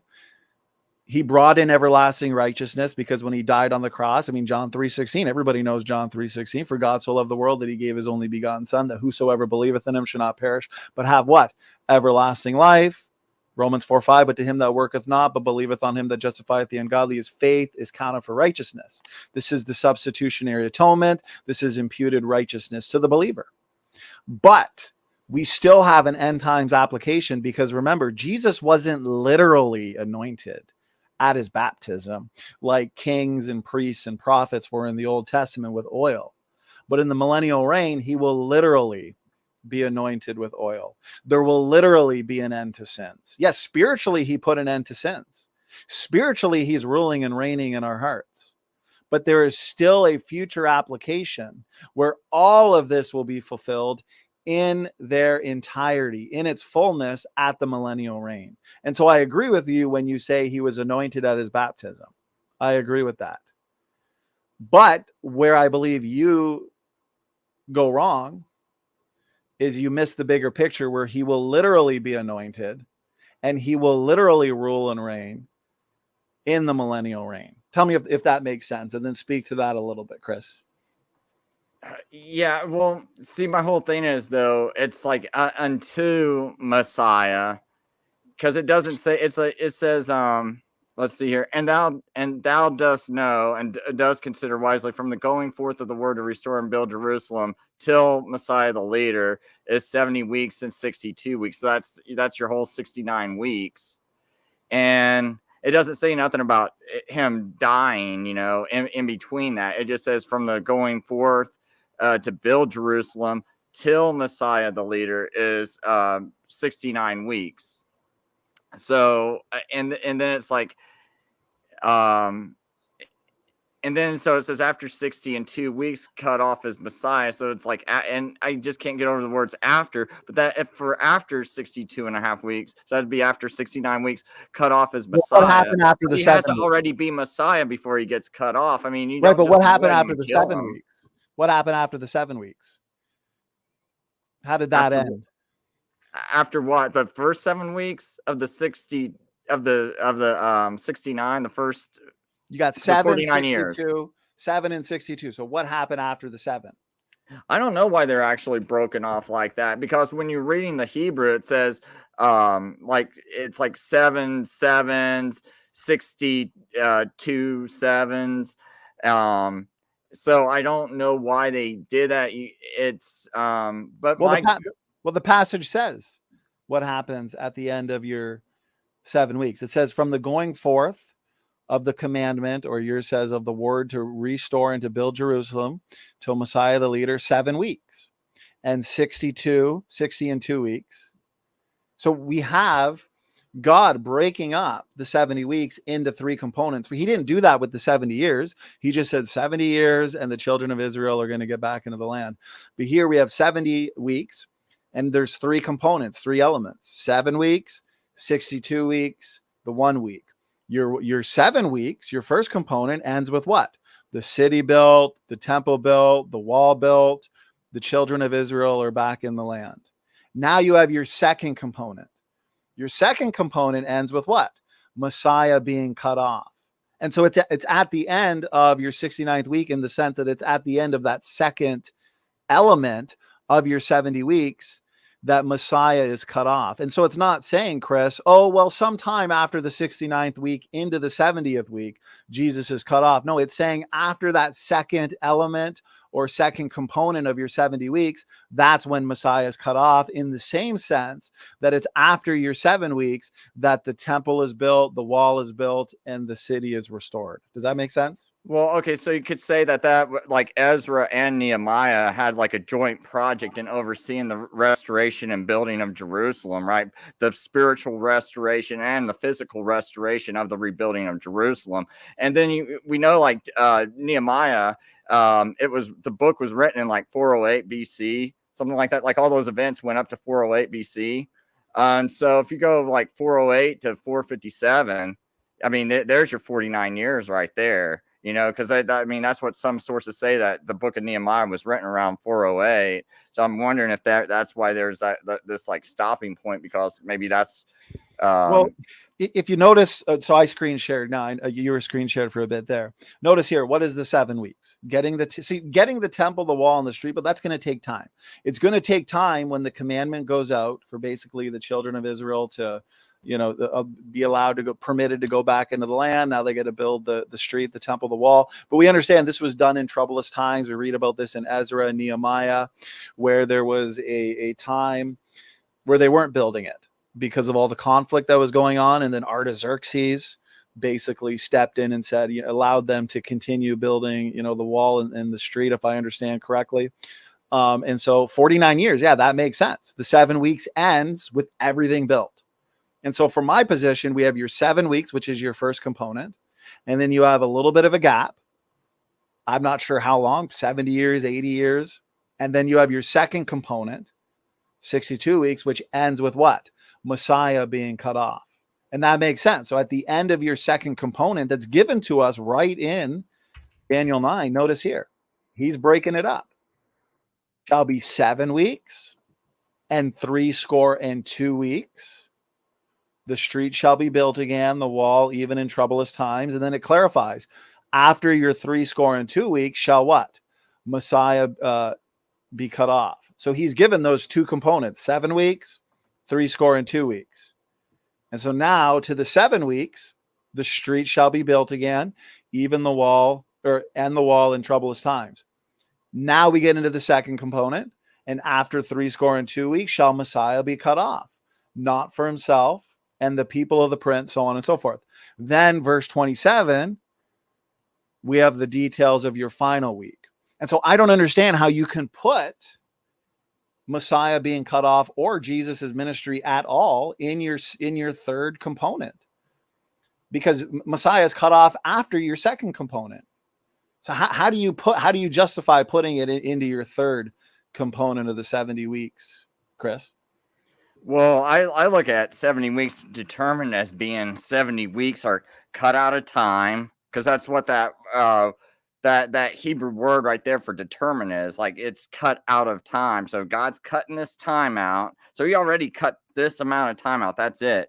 Like he didn't say, oh, it's going to be like 500 weeks or 535 weeks or whatever it would be to equal up to today of 2000. It's like 70 weeks are determined. 70 weeks, we cut out these 70 weeks. So you have a specific time frame that all this is going to happen and all this is going to be fulfilled.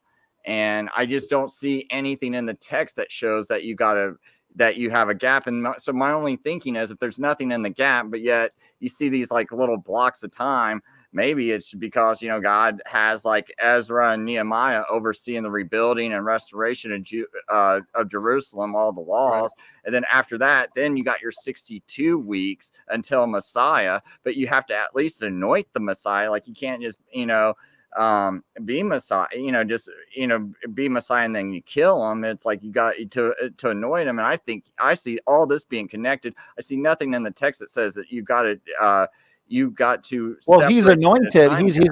He's anointed within your second component, because if your second component, the 62 weeks, ends with Messiah being cut off, well, Jesus was anointed at his baptism prior to being cut off. And so Jesus is cut off. He is anointed. His ministry takes place within your second component. And so Jesus is within that second component, but the second component or element of your 70 weeks ends with Messiah cut off.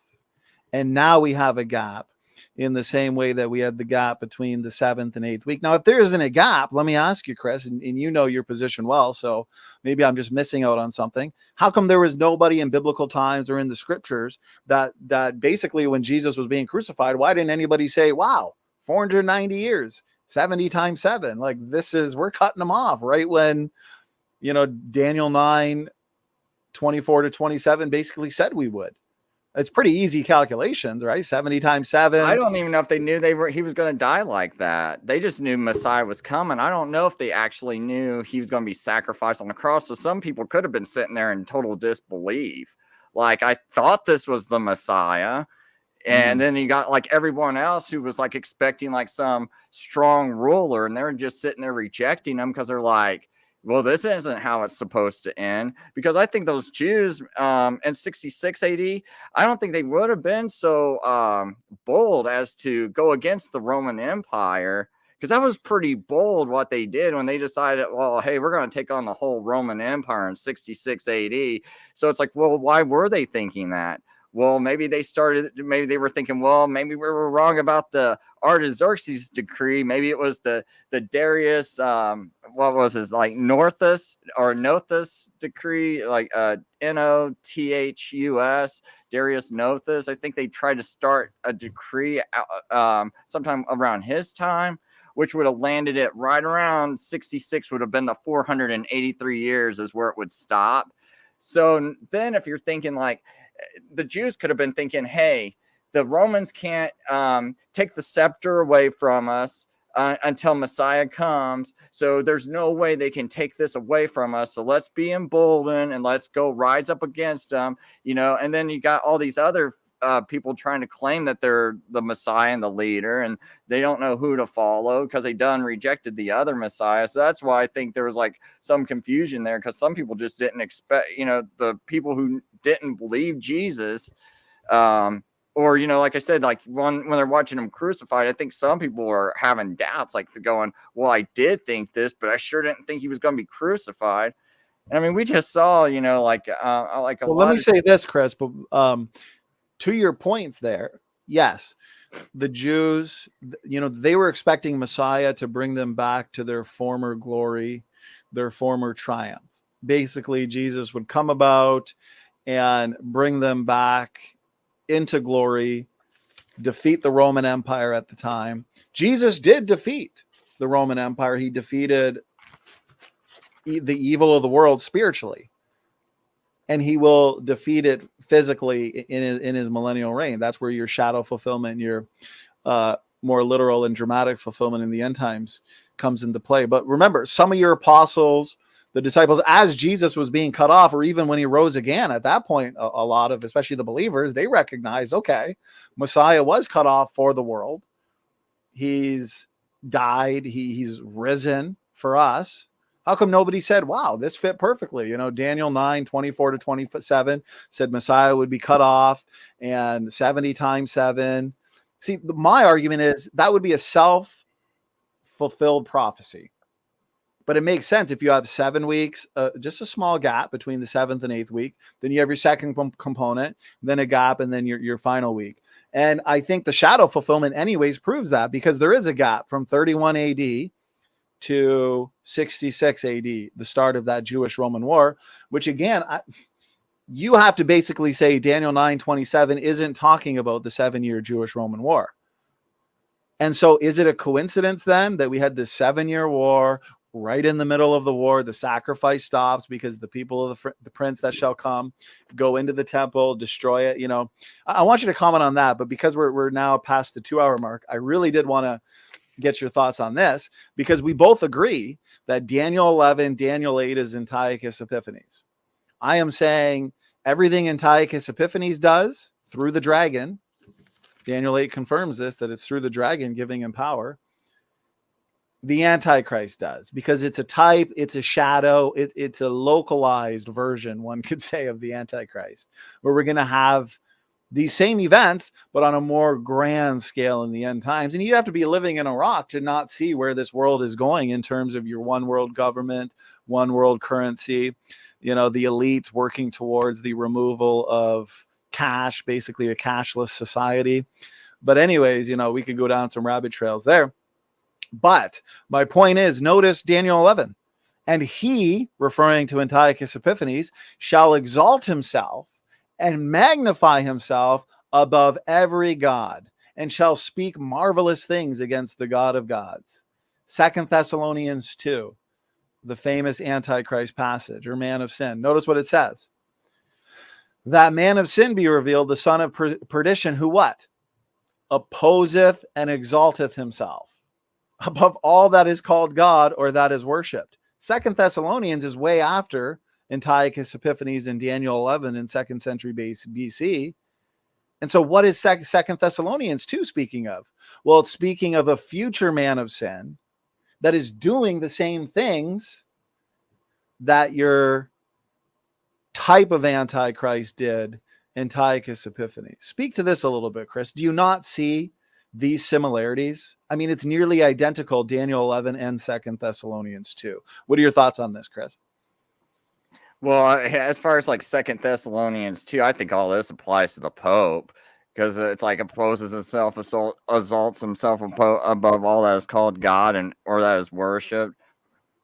See, I don't have this whole view of like the Antichrist as some guy that's from like the movie Omen, and like everyone's like, oh, he's gonna shoot lasers out of his eyes and things like that, and animals are gonna attack kids whenever he walks by someone. It's like, I think the Antichrist is just some normal human being, and it's not until he's put in the position of Antichrist, which is Pope, until he's put in that position. Okay, for sake of argument, suddenly he's given all this power. Okay, for sake of argument, say it's the Pope. I disagree, because it doesn't make any sense, since we know the Antichrist continues in power for 42 months, as per Revelation 11, as per Matthew 24, where great tribulation begins at the abomination of desolation. And so we do have a time period, and maybe we can discuss that. But let's just say, for sake of argument, the Pope is the Antichrist.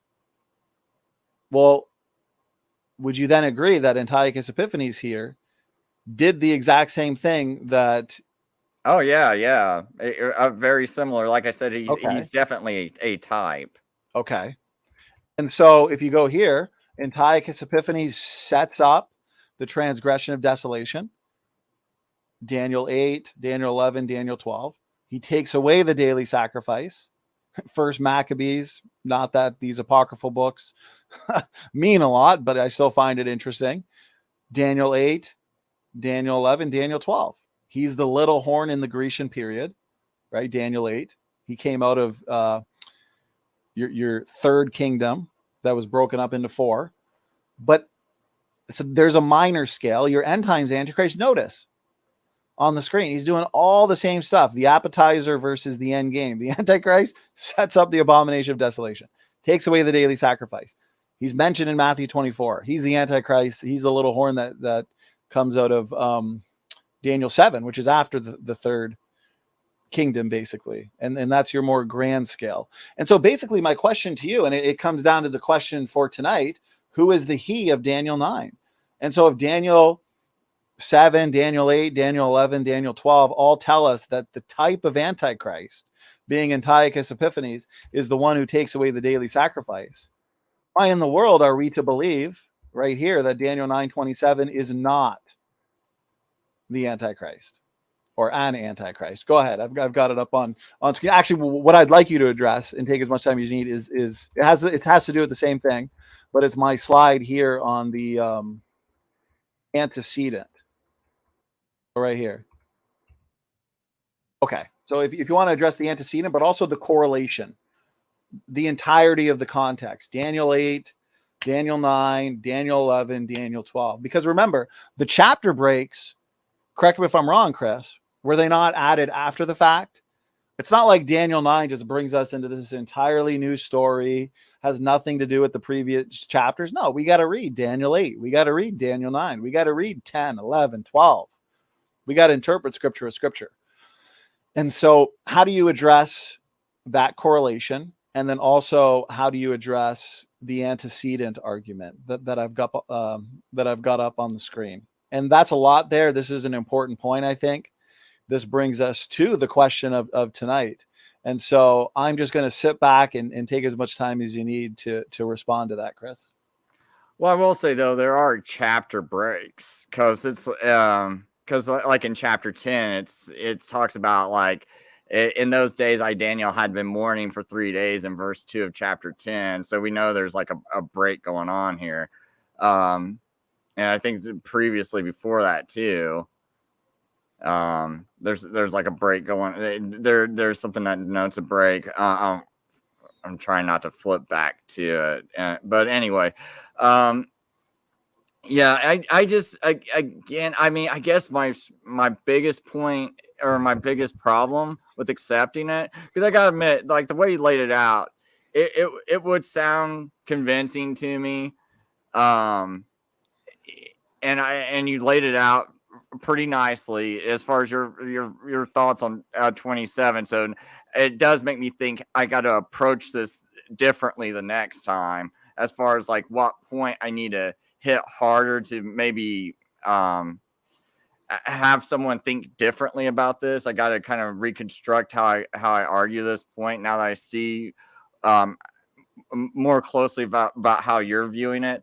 But I still can't get over the fact that, you know, in verse 26 it says after the 62 weeks Messiah is cut off, because that word after, that means it's after the 62. And if you just make this like some indefinite period of time, I don't even see how this is a prophecy. Because if I say, hey Donnie, you're gonna have $1,000 in the next 10 minutes, but it's like, you know, I cut off like, and you're like, well, Chris, it's been 10 minutes. I'm like, well, the last like 6 seconds is in the future or something. It's like, you wouldn't call me a prophet. Or if I go, Donnie, in the next 10 minutes, 54 seconds and 6 seconds, you're going to be rich. It's like, I don't understand. Like, just because I say it like that, there's no reason for you to interpret it and be like, oh, Chris, I'm not rich. It's been 10 minutes. And like, it's like, no, that's 6 seconds. I said, 9 minutes and 54 seconds and 6 seconds. That 6 seconds is in the future. Like, you wouldn't automatically assume it. You would just add those together. I said, and I would just add those together. I think that's just what, the average person would do, is just add it all together and go, oh, that's one complete time. And then I would just think, oh, okay, you're a liar. It's like, because you gave me no reason to even think that 6 seconds should be thrown into the future. And that's what I'm looking for in this text. It's like, I don't see God doing that with previous prophecies.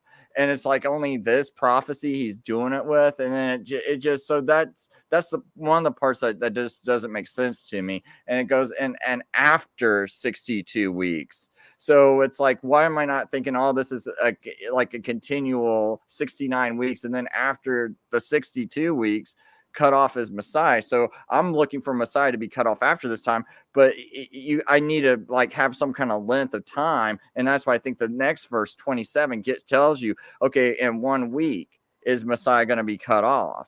And Actually, so Chris, could I address, man. because I noticed the version you have on screen.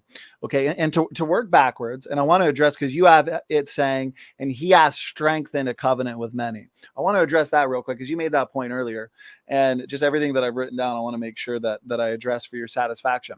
Okay. It's not an issue if you understand that the 70 weeks is broken up into 3 components: 7 weeks, 62 weeks, 1 week. Your 7 weeks ends, as we've discussed, Chris, with the rebuilding of the temple, the rebuilding of the wall, the rebuilding of the city. Since this was done in troublous times, and as of now, I'm going to argue that the commandment to restore the temple, basically this proclamation or decree, started with Cyrus. And so it's going to take time for the children of Israel to make it back into the land, to start the building. There's going to be some hiccups, of course. So let's say all that was 49 years. But that first component ended with all of that done. It's all accomplished, cities built. Now you have your second component. And so in the same way that your first component ended with the city, the wall, and the temple built, and the street, your second component, your 62 weeks, that ends with what? Messiah being cut off. And so none of us are going to put the rebuilding of the temple, the street, and the city in the second component. And so we shouldn't put the ministry of Jesus in your third component, since the ministry of Jesus is over after your second component. Your second component is done with Messiah being cut off, and we still have that third component. And I think your issue to dispute that is going to be with verse 27, and just this perfect match to your 7-year Jewish-Roman war. We're right in the middle of the war, just like this says, right in the midst of the week. Sacrifice stops in the middle of a war. And we know in 70 AD, the people of the prince, this goes back to the antecedent of goes back to the people of the prince and not the Messiah, destroys the temple, destroys the city. As a result, stops the sacrifice. There's a gap between 31 and 70. And since that's a shadow fulfillment, there's a gap between what? There's a gap between Jesus' second coming, the start of your end time 7-year period, and of course the millennial reign, because the children of Israel came back into the promised land. It was a happy ending after 70 years of Babylonian captivity.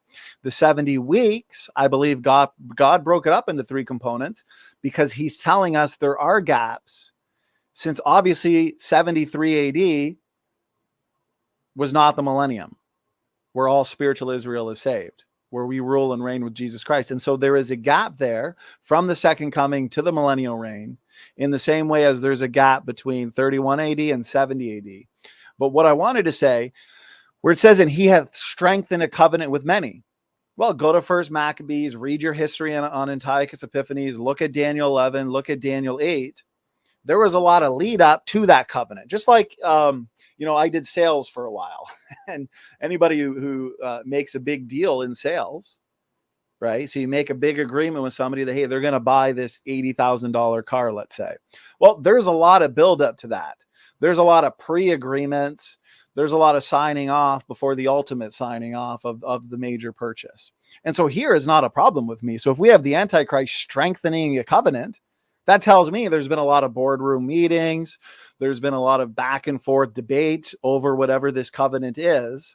But there's going to be a period of time, and this could be behind closed doors, right? Where people are sitting around a table in a smoke-filled room. That's obviously a little tongue-in-cheek, where this covenant is now strengthened. The agreement is now made for good, as in there's no going back on it. In the same way that Antiochus Epiphanes, he came in peaceably. He made a covenant, and I'm sure it took some time. People who are in sales know that big deal takes some time. Takes a lot of back and forth conversation, a lot of back and forth debate. And so there will be a time, just like with Antiochus Epiphanes, where that covenant that's been discussed, there is now a solid agreement. There is now a firm handshake. It is strengthened. And so I don't have a problem with that version that you have up on screen. It seems to play out nicely. But anyway, well, here's one thing. Let me read this for you this way then. Okay, because you want to say this is going to be the Antichrist is he, right? Do I got that right? So the he, going back to your so verse 27, I would argue is not the Messiah, since the nearest antecedent is the prince, as in the people of the prince. So that he therefore must be referring back to the prince and not the Messiah before it. And so Titus, in terms of the immediate fulfillment, is the prince, the people of the prince. But in terms of your end times application, in the same way that the ram in Genesis was provided as a sacrifice, that was the immediate fulfillment.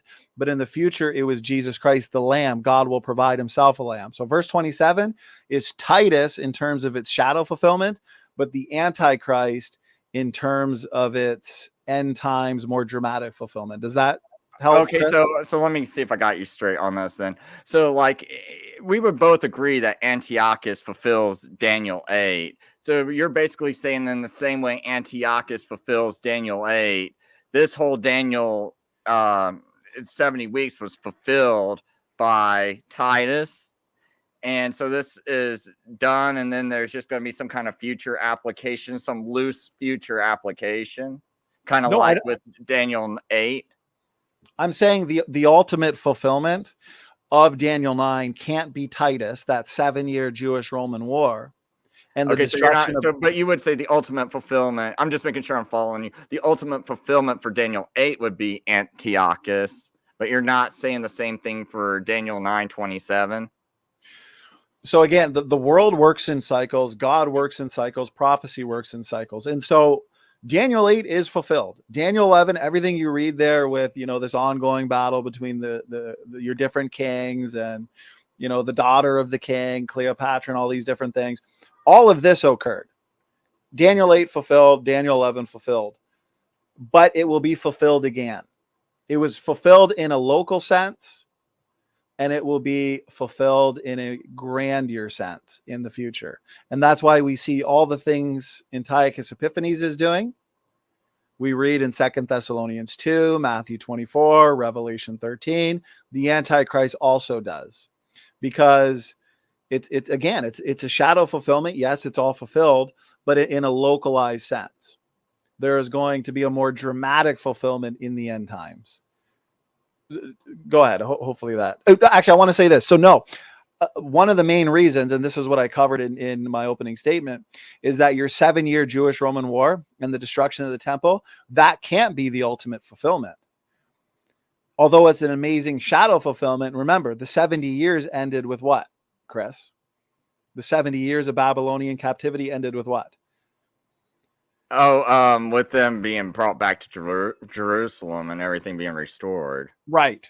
So you nailed it. So it ended with a restoration of Israel to the promised land. But in 73 AD, after this 7-year the Jewish-Roman war, we actually get the opposite of what we got after the 70 years. There's no correlation. There's no return to the land. There's actually a dispersal back out of the land.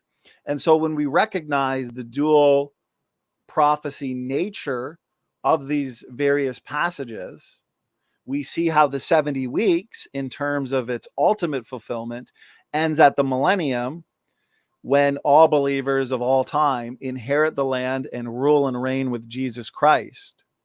That correlates with the 70 years of Babylonian captivity. Does that make sense? Yeah, I would also say that anyone can believe in Christ and inherit the kingdom of God right now too. Right. So in a spiritual sense, but not physically. Jesus doesn't have a throne here on this earth ruling and reigning from the, I mean, have you seen the earth? I mean, it's heading towards. Oh no, Yeah. I agree with you. That's the whole reason why I started studying eschatology. Right. It's, Me it's the too. Me only too. reason I could. It's the only thing I could use because I've did all the showing people every proof I could, you know, of who's doing what, and no one listened. So I was like, I'll try eschatology now. So Hey, Chris, let me just address on the screen, Jamie Russell, our best friend. And a lot of people are complimenting this discussion. So I do appreciate it. We had a lot, anybody just joined us. The first hour was kind of exhausting because me and Chris did some long-winded openings and rebuttals, but the last hour and a half has been some really good back and forth, Chris. I hope we can do more of this. But oh Jamie, yeah, I'd be so looking forward to another like actual schedule though. That way I can get like a good crowd to come watch us and yes, everything. right. And then I'll have everything set up. Like I won't be like, oh, which tab is it? And so yeah, more of something structured for sure. We'll consider this, you know, the pre-discussion to a more maybe formal debate. But Jamie Russell says Maccabees is not canon for a reason, and I pointed that out several times, Chris, as you know. I was simply showing the very interesting correlation between First Maccabees, where we see a covenant made between your Jewish unbelievers at that time, and Antiochus Epiphanes and his people, basically. But nonetheless, it's Daniel 11, where Antiochus Epiphanes makes a league or a covenant. I even showed dictionary.com. What is a league? A covenant. It's the same thing. They're just used interchangeably. And also Daniel 8, where Antiochus Epiphanes takes away the daily sacrifice. Can I ask you this question, Chris? If Antiochus Epiphanes claims to be God, and then 2 Thessalonians 2 has the Antichrist, who you say is the Pope. So let's say, for sake of argument, it is. He claims to be God. If Antiochus Epiphanes is also making a league or a covenant, why can't the Antichrist make a covenant? If I remember correctly, you said he can because the Pope makes all kinds of covenants. And so why can't Daniel 9:27, the he who makes a covenant, which goes back to the prince of the people anyways, which correlates with that 7-year Jewish-Roman war in Titus, why can't that be Antichrist making a covenant? okay, so I'm just going to kind of read Daniel 27 and I'm going to read Antichrist into it. And Antichrist hath, or let's say Antichrist will confirm a covenant with many for 1 week. And in the midst of the week, he shall cause the sacrifice and oblation to cease. So he's going to stop this sacrifice and oblation to cease. But what is this sacrifice now? If I go and start going, hey, I'm going to kill a lamb today for God, I'm actually, there's no reason for me to do it. Like if a Jew does it, a non-believer does it, you're definitely blaspheming God at this point. So if the Antichrist is going to stop the blasphemy of God, why is he stopping? He's the Antichrist. He should do everything he can to encourage it. Like, well, because I explained earlier, remember? Because the devil always mimics or tries to do that which God does. He wants to be like the Most High. And so that's why you see him influencing leaders. And through his influence, those leaders like Antiochus Epiphanes, they claim to be God. God manifests. You know, we have these coins that we've unearthed through archaeology that basically depict Antiochus Epiphanes as God on this earth through the influence of the dragon. We understand in the end times, there's what? False prophet, the beast, and the dragon, the unholy trinity. He's trying to mimic. He fails, obviously, but he's trying to mimic the triune God, God the Father, God the Son, God the Holy Spirit. And so in the same way, Antiochus Epiphanes took away the daily sacrifice, Jesus, being the lamb slain from the foundation of the world, he stopped that animal sacrifice, that system, the Levitical priesthood. He stopped it for good. He is the lamb. We believe on him and our sins are forgiven, past, present, and future. He's kind of like the Antiochus Epiphanes, because Antiochus stopped the daily sacrifice one way, which was like a holy thing, and Jesus came and stopped it another way. Because I just remember, want to throw that point out there. Well, that's a good point, because the devil and the Antichrist or Antiochus Epiphanes, can they actually take away the sins of the world and therefore take away the animal sacrifice or the need for it? Well, see, that's kind of what my question was, because it's like, okay, if he's going to mimic Christ and take away the animal sacrifices, these Jews got it in their heads that, no, we need to do this because this restores our relationship back to God.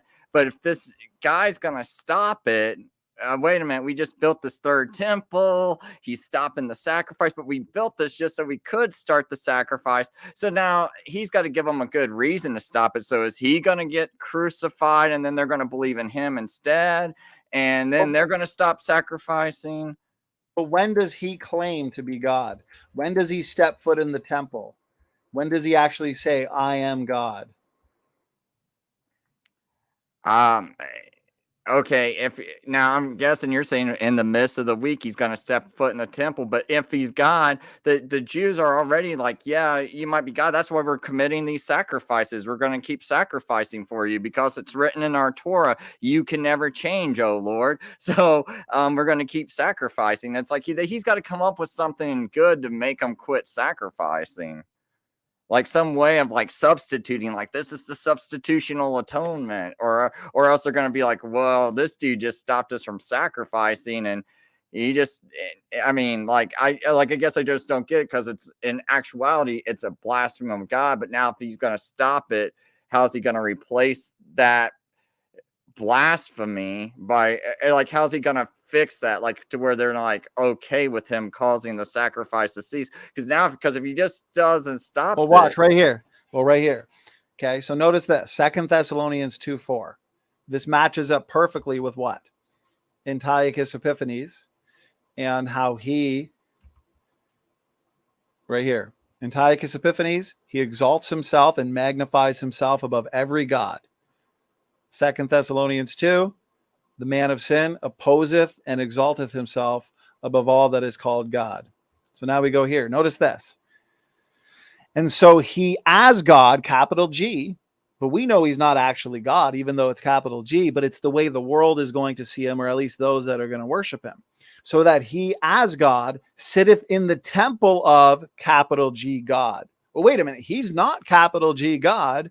And that temple of God, a third temple, that's not a temple of God. That's a temple of the devil. Notice this, shewing himself that he is, again, capital G God. Is the rebuilt third temple in the last days actually the temple of God? Of course not. Is the Antichrist actually God, showing himself that he is God? Of course not. And so just because the Antichrist will be called God by those that worship him, and the third temple will be called the temple of God, does not make this what, Chris? Objectively true. But this is the way the world, and again, those that worship him, are going to see him as. And so if he's claiming to be God, in the same way Jesus, God manifests in the flesh, took away the need for daily sacrifices, those sacrifices that were basically just foreshadowing the true sacrifice. We've always been saved, not by animal sacrifices, but by faith in the Lord Jesus Christ. Abraham believed, it was counted unto him for righteousness. But wait a minute, the devil and the Antichrist through the devil mimics that which Christ does, mimics that which God does. And so when he claims to be God, what does he do? He does what he only can do, is take away physically the daily sacrifice. He can't take away the sins of the world. He can't take away the need for sacrifice. But since he's claiming to be God, and a lot of the Jews at the time, they're going to be worshiping him as God because of his miracles, so on and so forth. Him taking away that daily sacrifice is his way, the dragon's way, of mimicking what only Jesus Christ can do, being the lamb slain from the foundation of the world. Does that make a little more sense? Well, yeah, but the one thing is, I still don't get what he would do to cause them and be like, well, this substitutes the sacrifices you've been doing. Like, what's he gonna do to substitute these sacrifices? Well, here's the thing, though: those that worship him are worshiping him because of what? His power. See, it talks about how the Antichrist, he continues in power for 42 months, and this starts at the abomination of desolation. We would interpret Daniel 9:27 in the midst of the week, when he stops the daily sacrifice, and he continues in power for 42 months, as per Revelation 11, I believe it is, and also Revelation 13. And we also see the 3.5 years all through Daniel too.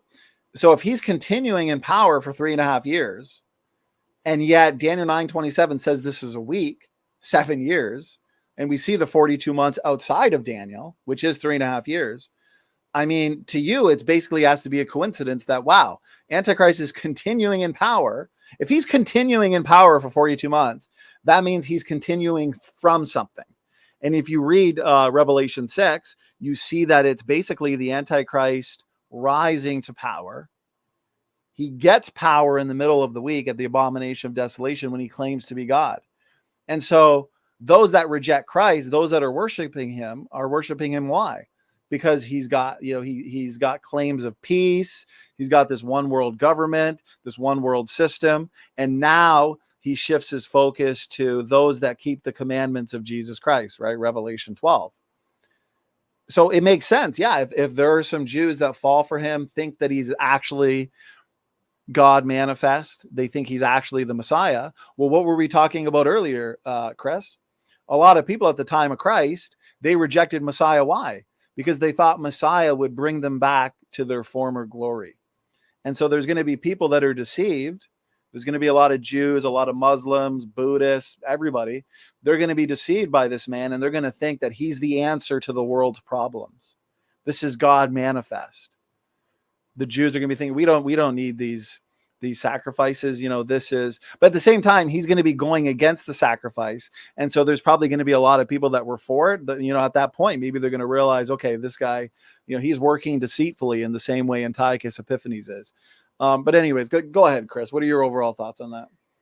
Yeah, I just think the Jews would treat him just like they did Jesus and be inspecting him. Well, if you say you're God, this has to be done. This has to be done. Why are you rejecting this? So they're going to be real particular, just like they were with Jesus. Even on the Sabbath, healing people. It's like, oh, you can't do a work on the Sabbath. You can't be doing this. And it's like every little minuscule part of the law, Jesus was analyzed and diligently.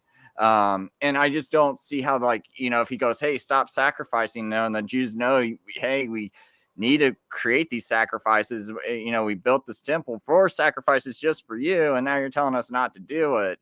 It just doesn't it just doesn't quite click with me. And then it's like, by the wing of abominations, he's going to make it desolate. It's like, I just interpret that Antichrist is gonna punish them for being abominable by doing the sacrifices, and that were abominations and blasphemy to God, and now you're gonna have the Antichrist punish them for the abominations and by making them desolate and consuming But Chris, them. notice this. Revelation 13, which is after Matthew 24, which is after 70 AD. So it can't be referring to Titus and that 7-year war. It's after the Grecian Empire, the Seleucid kingdom, and Antiochus Epiphanes. But wait a minute, Antiochus Epiphanes, he spoke great things. He spoke blasphemies. He exalted himself as God. He took away the daily sacrifice. He set up a statue of Zeus. But notice here in Revelation 13, Antichrist is doing the same thing. And it says what? Power was given unto him to continue 42 months. Is it just a coincidence that 42 months is 3.5 years? And it talks about how he continues. So he's continuing from something previous, which means whatever this time frame is, it doesn't start at the 42 months. There's something prior to it. And yet Daniel 9:27 has what? A week being 7 years. And in the midst of that week, whoever this he is takes away the daily sacrifice. I mean, how do you not see this correlation is basically my question. I mean, it's just right there in your face. I feel like you'd have to be reading this blindfolded to not see it. Oh, I just think Jesus is basically doing the opposite of Antiochus Epiphanes. I mean, that's why it's like, I really have, like I said, I have a lot of trouble when you don't have a time for a prophecy, because how did a prophecy even come true if you can't even pin down when it started and when it stops, right? Well, you don't have a start date for any of this. It started with King Cyrus in 575, I think. Okay, so we can mark that, right? Is that what you're saying? You're talking about the 7 weeks, but I mean, yeah, you're No, getting a 7 day, but I can also play games and be like, well, 1,260 years, and start it from 31 BC, added 31 years to that, and be like, hey, look what happened in May of 1291. Oh, it's the Siege of Acres. When was that? What happened? Oh, that's when the papacy lost control of Jerusalem to the Muslims. I mean, I can play around with numbers, you know, and well, find things and that that's the look. problem I have with the historicist position, though, is because we have the advantage here in 2023. We have the advantage of hindsight, where we can retrofit these numbers. But if, as the Bible tells us, these numbers, your 1260, your 1290, your 42 months, your time, times, and half a time is future, your 42 months is future. Now we don't have to cook the books like I find a lot of the historicists do. Notice this chart that I have on the screen. It fits like a glove. Blessed is he that waiteth to the 1335. Well, that talks about Daniel waiting. He's asleep, his body. At the 1335 is the resurrection. Well, the resurrection would be the rapture. And so we would start 1335 at the beginning of the week. We've got right in the middle of the week, which is 1,260 days in, tribulation. Right in the middle of the week's the abomination of desolation. From the abomination of desolation, the Antichrist continues in power for 42 months.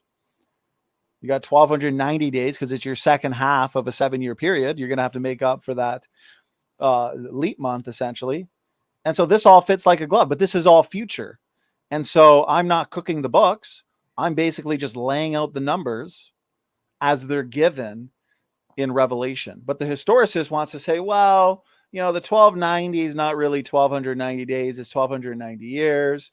And 1,290 years, you know, after this point, this happened with the Catholic Church. And it kind of seems, to me, it's just not that convincing. Basically, there's so many events have happened throughout history that you can correlate these numbers with anything. If you don't recognize that, no, we have a final end time 7-year period, and we are given subsets of that 7-year period, 1260, 42 months, time times half a time, 1,290. But I'm guessing, Chris, this chart that I have, you see all these days as not being literal days. You see them as being years, correct? Yeah, the whole what you got there for the two witness. I'm kind of going back and forth on it, you know, still kind of like my pendulum swinging a little bit, because I never even thought that it could be years. And so I was kind of, you know, kind of looking up all the ways it could possibly be years, and I'm kind of letting that pendulum swing before I settle on something. But right now, I think maybe 1,200 years is probably how I might interpret that. Yeah, I mean, your chart's kind of blowing my mind a little bit, to be honest, because I'm looking at the sixth seal, and it's like, and do you? I hate getting off on the subject, but I'm so curious. Do you interpret this as being literal? Like when it says like a star into the river, or the stars will fall out of heaven, the sun's going to turn black and the moon's going to turn to blood. Yeah, see, here's the thing. The Bible is to be taken literal unless it's obviously symbolic. Now you're going to say, oh, well, you know, the stars, the trillions of stars that we see in the sky, these massive you know, balls of gas, essentially, if they were to fall onto the earth would be destroyed. Well, here's the thing. The Bible's describing what we would how we would describe, you know, comets falling to the earth.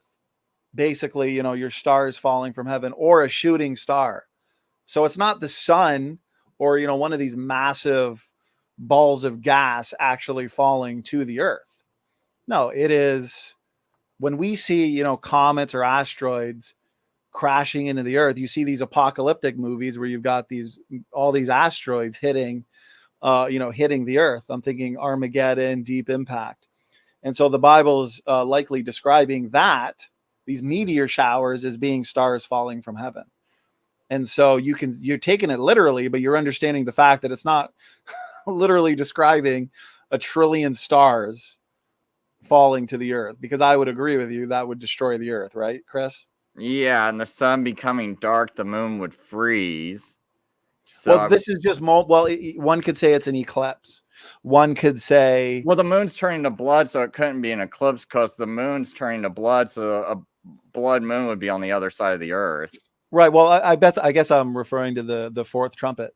See, your sixth seal, the sun and moon going dark. These are your cosmological disturbances that tell us this is the day of the Lord. I mean, you get all these many days of the Lord throughout Scripture where it's this immediate event, but then you have your future great day of the Lord, and that's always signified or represented by the sun and moon going dark. But it's not like the sun and moon stay dark forever. I mean, already, once you get to the hail and fire being cast upon the earth, the sun and moon are no longer darkened. This is the sun and moon go dark. Jesus Christ comes in the clouds to gather together his elect. Matthew 24 correlates with Revelation 6 when the sun and moon go dark. Great multitude appear in heaven in Revelation 7, right after the sun and moon go dark, which we see in Matthew 24. But by the time the first trumpet is blown, which is after your seals, the sun and moon are no longer darkened. Were you under the assumption that the sun and moon stay dark for an extended period of time? Well, for me, I just believe, like, when it says the sun became black, the pagan kings were destroyed. Like this, I believe this is happening around the time of Constantine. The great earthquake was the fall of the Roman Empire, and then Constantine's conversion to Christianity. So it was like a massive earthquake and shaking up of powers because the Christians. Chris. Sixth seal, yeah. This is my problem with the historicist position. It's the same reason why I find your answer to what happened 3.5 years after Jesus was cut off, Stephen being stoned. I mean, to me, that's just making things up. I mean, the Bible doesn't say that Stephen was stoned 3.5 years after Jesus was cut off. And everything you just said about Constantine and things that happened, a couple thousand years ago, basically, that doesn't belong in these passages. I mean, see, a rule of thumb for proper biblical hermeneutics, we take the passage literally unless they're clearly symbolic.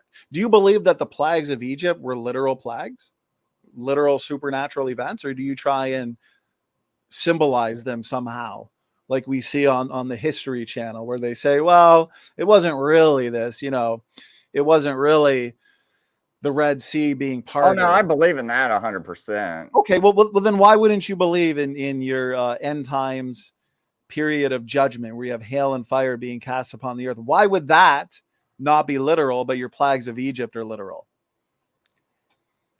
Well, there's just verses like in Jeremiah 15:9 where it's like, she languages who has born 7, she has breathed her last, her son, S-U-N, which they say means like the king of Judah has gone down while it was yet day. She has been ashamed and confounded, and the remnant of them I will deliver to the sword before their enemies, says the Lord.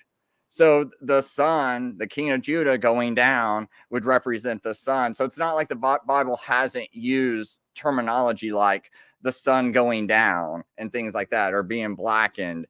It's like, it's not like I'm taking things like, oh, I'm just making up my own stuff in Revelation. You got to use like other verses to keys to define what's happening, and is there any kind of historical events that match up to that, that a series of events that can match up to that.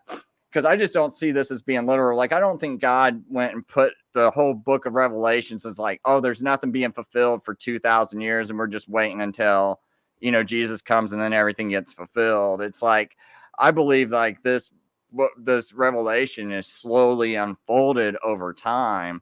And so just to say, oh, it's all going to happen, and like all these literal things, like the sun's going to be turned to black, stars are going to fall out of the sky. I mean, it's like, okay, if they fall out of the sky and hit the earth, one star wipes out the earth. There goes Revelation 6, 7, 8, 9, 10, all the way up to 19 or 20. So it's like, I just don't see it, a whole mountain being thrown into the sea. I mean, what kind of tidal wave is that going to cause, and how many people is that going to wipe out? Like, I just don't see. The mountain is, see, here's the thing, and we could just discuss this for hours. The mountain is described as wormwood, which again would be an example of a meteor crashing into the ocean.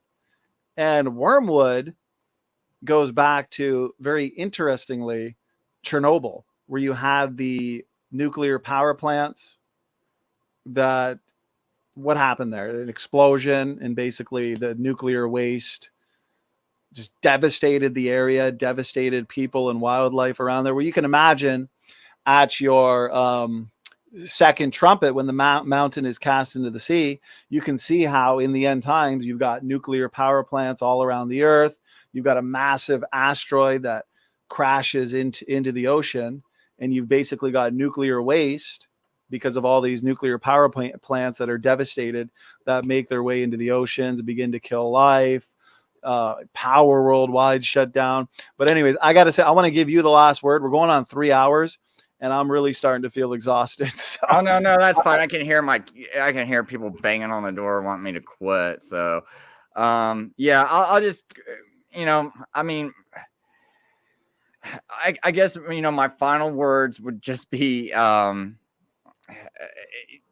that I just think, you say that historicists just play with numbers, but I mean, at least I can walk up to an atheist or something and be like, maybe you don't believe this, but I at least can come up with like a time, a date to start this prophecy, a date the prophecy actually ends, where I think there's a termination point, an event that happens. I can match up all the history with that event, everything that needs to happen in the Bible, I can match up to this event that happens. Whereas it's like, how do you go, okay, here's 49 years, and now I'm just going to start this 62-year cycle any old place, and then Messiah can die any place within those 62. It doesn't. Well, let me say this, Chris. Again, your Daniel 70 weeks is weeks of years. 77 is 490 days. And so if God gave an exact time, 490 days from Artaxerxes and his decree to Messiah being cut off, you would say 490 days, right? Or years. Well, when Messiah gets cut off, it's 486.5, 486 and a half. Okay. So, again, that would be a self-fulfilled prophecy. But we can still argue, even with a small gap between the 7th and 8th week, you're still right there where Messiah is cut off. It all works out perfectly. Plus, you have Messiah being cut off, not for himself, but for you, for me, for the world, exactly in that same vicinity where Messiah is cut off in 31 or 33 AD. And so it's a beautiful fulfilled prophecy, but it's not a self-fulfilling prophecy, because there is a bit of a gap, and it appears God just didn't want people to just count from this day to that day. And that probably is the case, because we don't see anybody biblically, we don't see anybody at that time realizing once Messiah is cut off, wow, 490 years from, the decree of Artaxerxes, we're cutting off Messiah, just like Daniel 9:26 said. But we had John the Baptist, who knew more or less Messiah was coming around this time, but they didn't know the exact day he'd be cut off. But again, to an atheist, I could point to, and I have, that 7-year Jewish-Roman war, right, Chris? We're right in the middle of the war in 70 AD. Emperor Commander Titus came in with his army, destroyed the temple. This was a 7-year war. The result of this destruction was the sacrifice stopped. And so I can actually say we have a prophecy fulfillment with Daniel 9:26, with the Messiah being cut off. And we've also got, after Messiah is cut off from 66 to 73, we have in exquisite detail a fulfilled prediction of this 7-year Jewish-Roman war and the people of the prince being Titus. So I can also argue with a skeptic, and I think in a way better than you can, because as we've seen throughout this discussion, right, Chris, you have to basically say that 7-year Jewish-Roman war was coincidence. It's not found in Daniel 9:27. Isn't that right, Chris? Yeah, well, that's what I would say. Yeah, I mean, right. But aren't you taking away the power of prediction? Because again, Daniel 9:27, a 1-week period, which is 7 years, right in the, this is a war. It's described as a war. The people of the prince that shall come, destroy the temple, destroy the sanctuary. Right in the middle of the week is where the temple is destroyed. As a result, the sacrifice stops. That's exactly what happened from 66 to 73.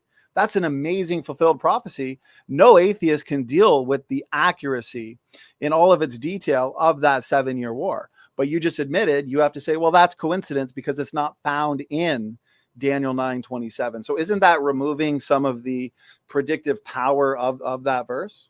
I actually think mine's got more predictive power because, before I started doing all this, the only thing I knew was from reading scripture. I was like looking at those women buying spices, and I was like, this doesn't match up. I think, and Jesus also said 3 days and 3 nights in a grave, and you can't get that from Friday. And that is kind of a Catholic doctrine that's taught. I was like, and I kept looking at it, and like, this doesn't make sense, And as I'm reading scripture, I'm like, I think he might have got crucified on a Wednesday, And then I start looking up things, and then I started looking up this prophecy, right? Just 2 years ago. Like, I never thought I would figure out Jesus got born 4 BC and all this other stuff. I had no clue about all of this stuff, or the exact year Jesus got crucified. But I mean, I just started with but when I'm looking at all this stuff and trying to figure it out and looking at everyone's times and looking at, Ptolemy and all of his calendars and everything. And I'm just looking at all these things. I'm seeing that okay, it looks like it's 31 AD. And then I'm like, okay, this Daniel's prophecy, it just happens to start. It looks like this decree definitely went 457, and then it just happens to land on 31 AD. And you don't have a bunch of dates for Jesus to be crucified for it to land on a Wednesday. You only have one date, and that's in 31 AD. I mean, because in 27 AD, nothing, or 28 AD, it doesn't match up. And if you try to have him crucified on Friday in 30 AD, it doesn't match up to the dates, unless you want to say he had a 2.5-year ministry. You could maybe get it to fit there, but all the other dates, you can't get it to fit. So it's like, I have a prophecy that, honestly, to me, it looks like I don't even know why even to believe the Bible if it didn't just line up so perfectly, because it's just everything hits. You got your 3 days and 3 nights. I can't find that in any of the other days to match Chris, up, and it just happens to be 386 and a half, just like what it should be. Okay, well, I don't have to send a gap in the future either. Okay, so since you're my guest and we're going on the 3-hour mark, yeah, you can say whatever you want, Donnie. I'm done.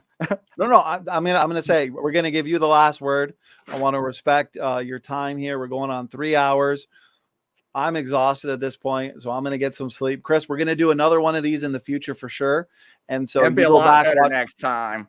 Hey, go back, watch the show. I'll do the same. Yeah. And we will have a follow-up discussion. We'll make sure it's a little earlier, or if not, we'll record one, and then I can premiere it at an early time where we can get an excellent audience. So, Chris, I appreciate your time. To anybody just joining us, we had a discussion on Daniel's 70 weeks and the specific question, who is the he of Daniel 9:27? So please watch objectively. I hope this was edifying to you. This is an in-house discussion. Chris Lucas is my brother here, and differing views on eschatology should never be differing issues that result in defellowship, I guess one could say. They're in-house debates. So Chris, I appreciate your time. Is there something really quick that you want to say before we end the show? No, but Donnie, I will say this was a lot. You made a lot stronger points than I was anticipating. So, and it was really good talking to you, because it gives me a better feel of how to approach people in the future. So I really appreciate your time, you doing this with me, because it will help me help others. Because, if I got the right position, you're definitely showing me where I need to be stronger at. So I do appreciate that. And I appreciate you taking the time out to do this with me.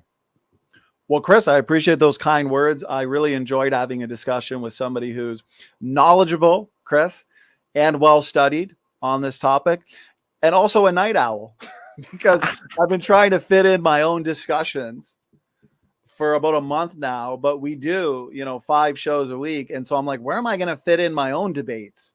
And with you, it was easy because you're kind of a night owl like myself, or you take a nap, get up, have this discussion, go back to bed kind of thing. And so, Chris, I thank you for doing this and engaging in this important discussion. We will definitely be doing more of these, Chris. So thank you for joining. And to the audience, there's a lot of good feedback Chris, a lot of people enjoyed this discussion, so we definitely have to do it again in the future. So with that, everybody, happy Saturday. Enjoy your weekend, and we will chat soon.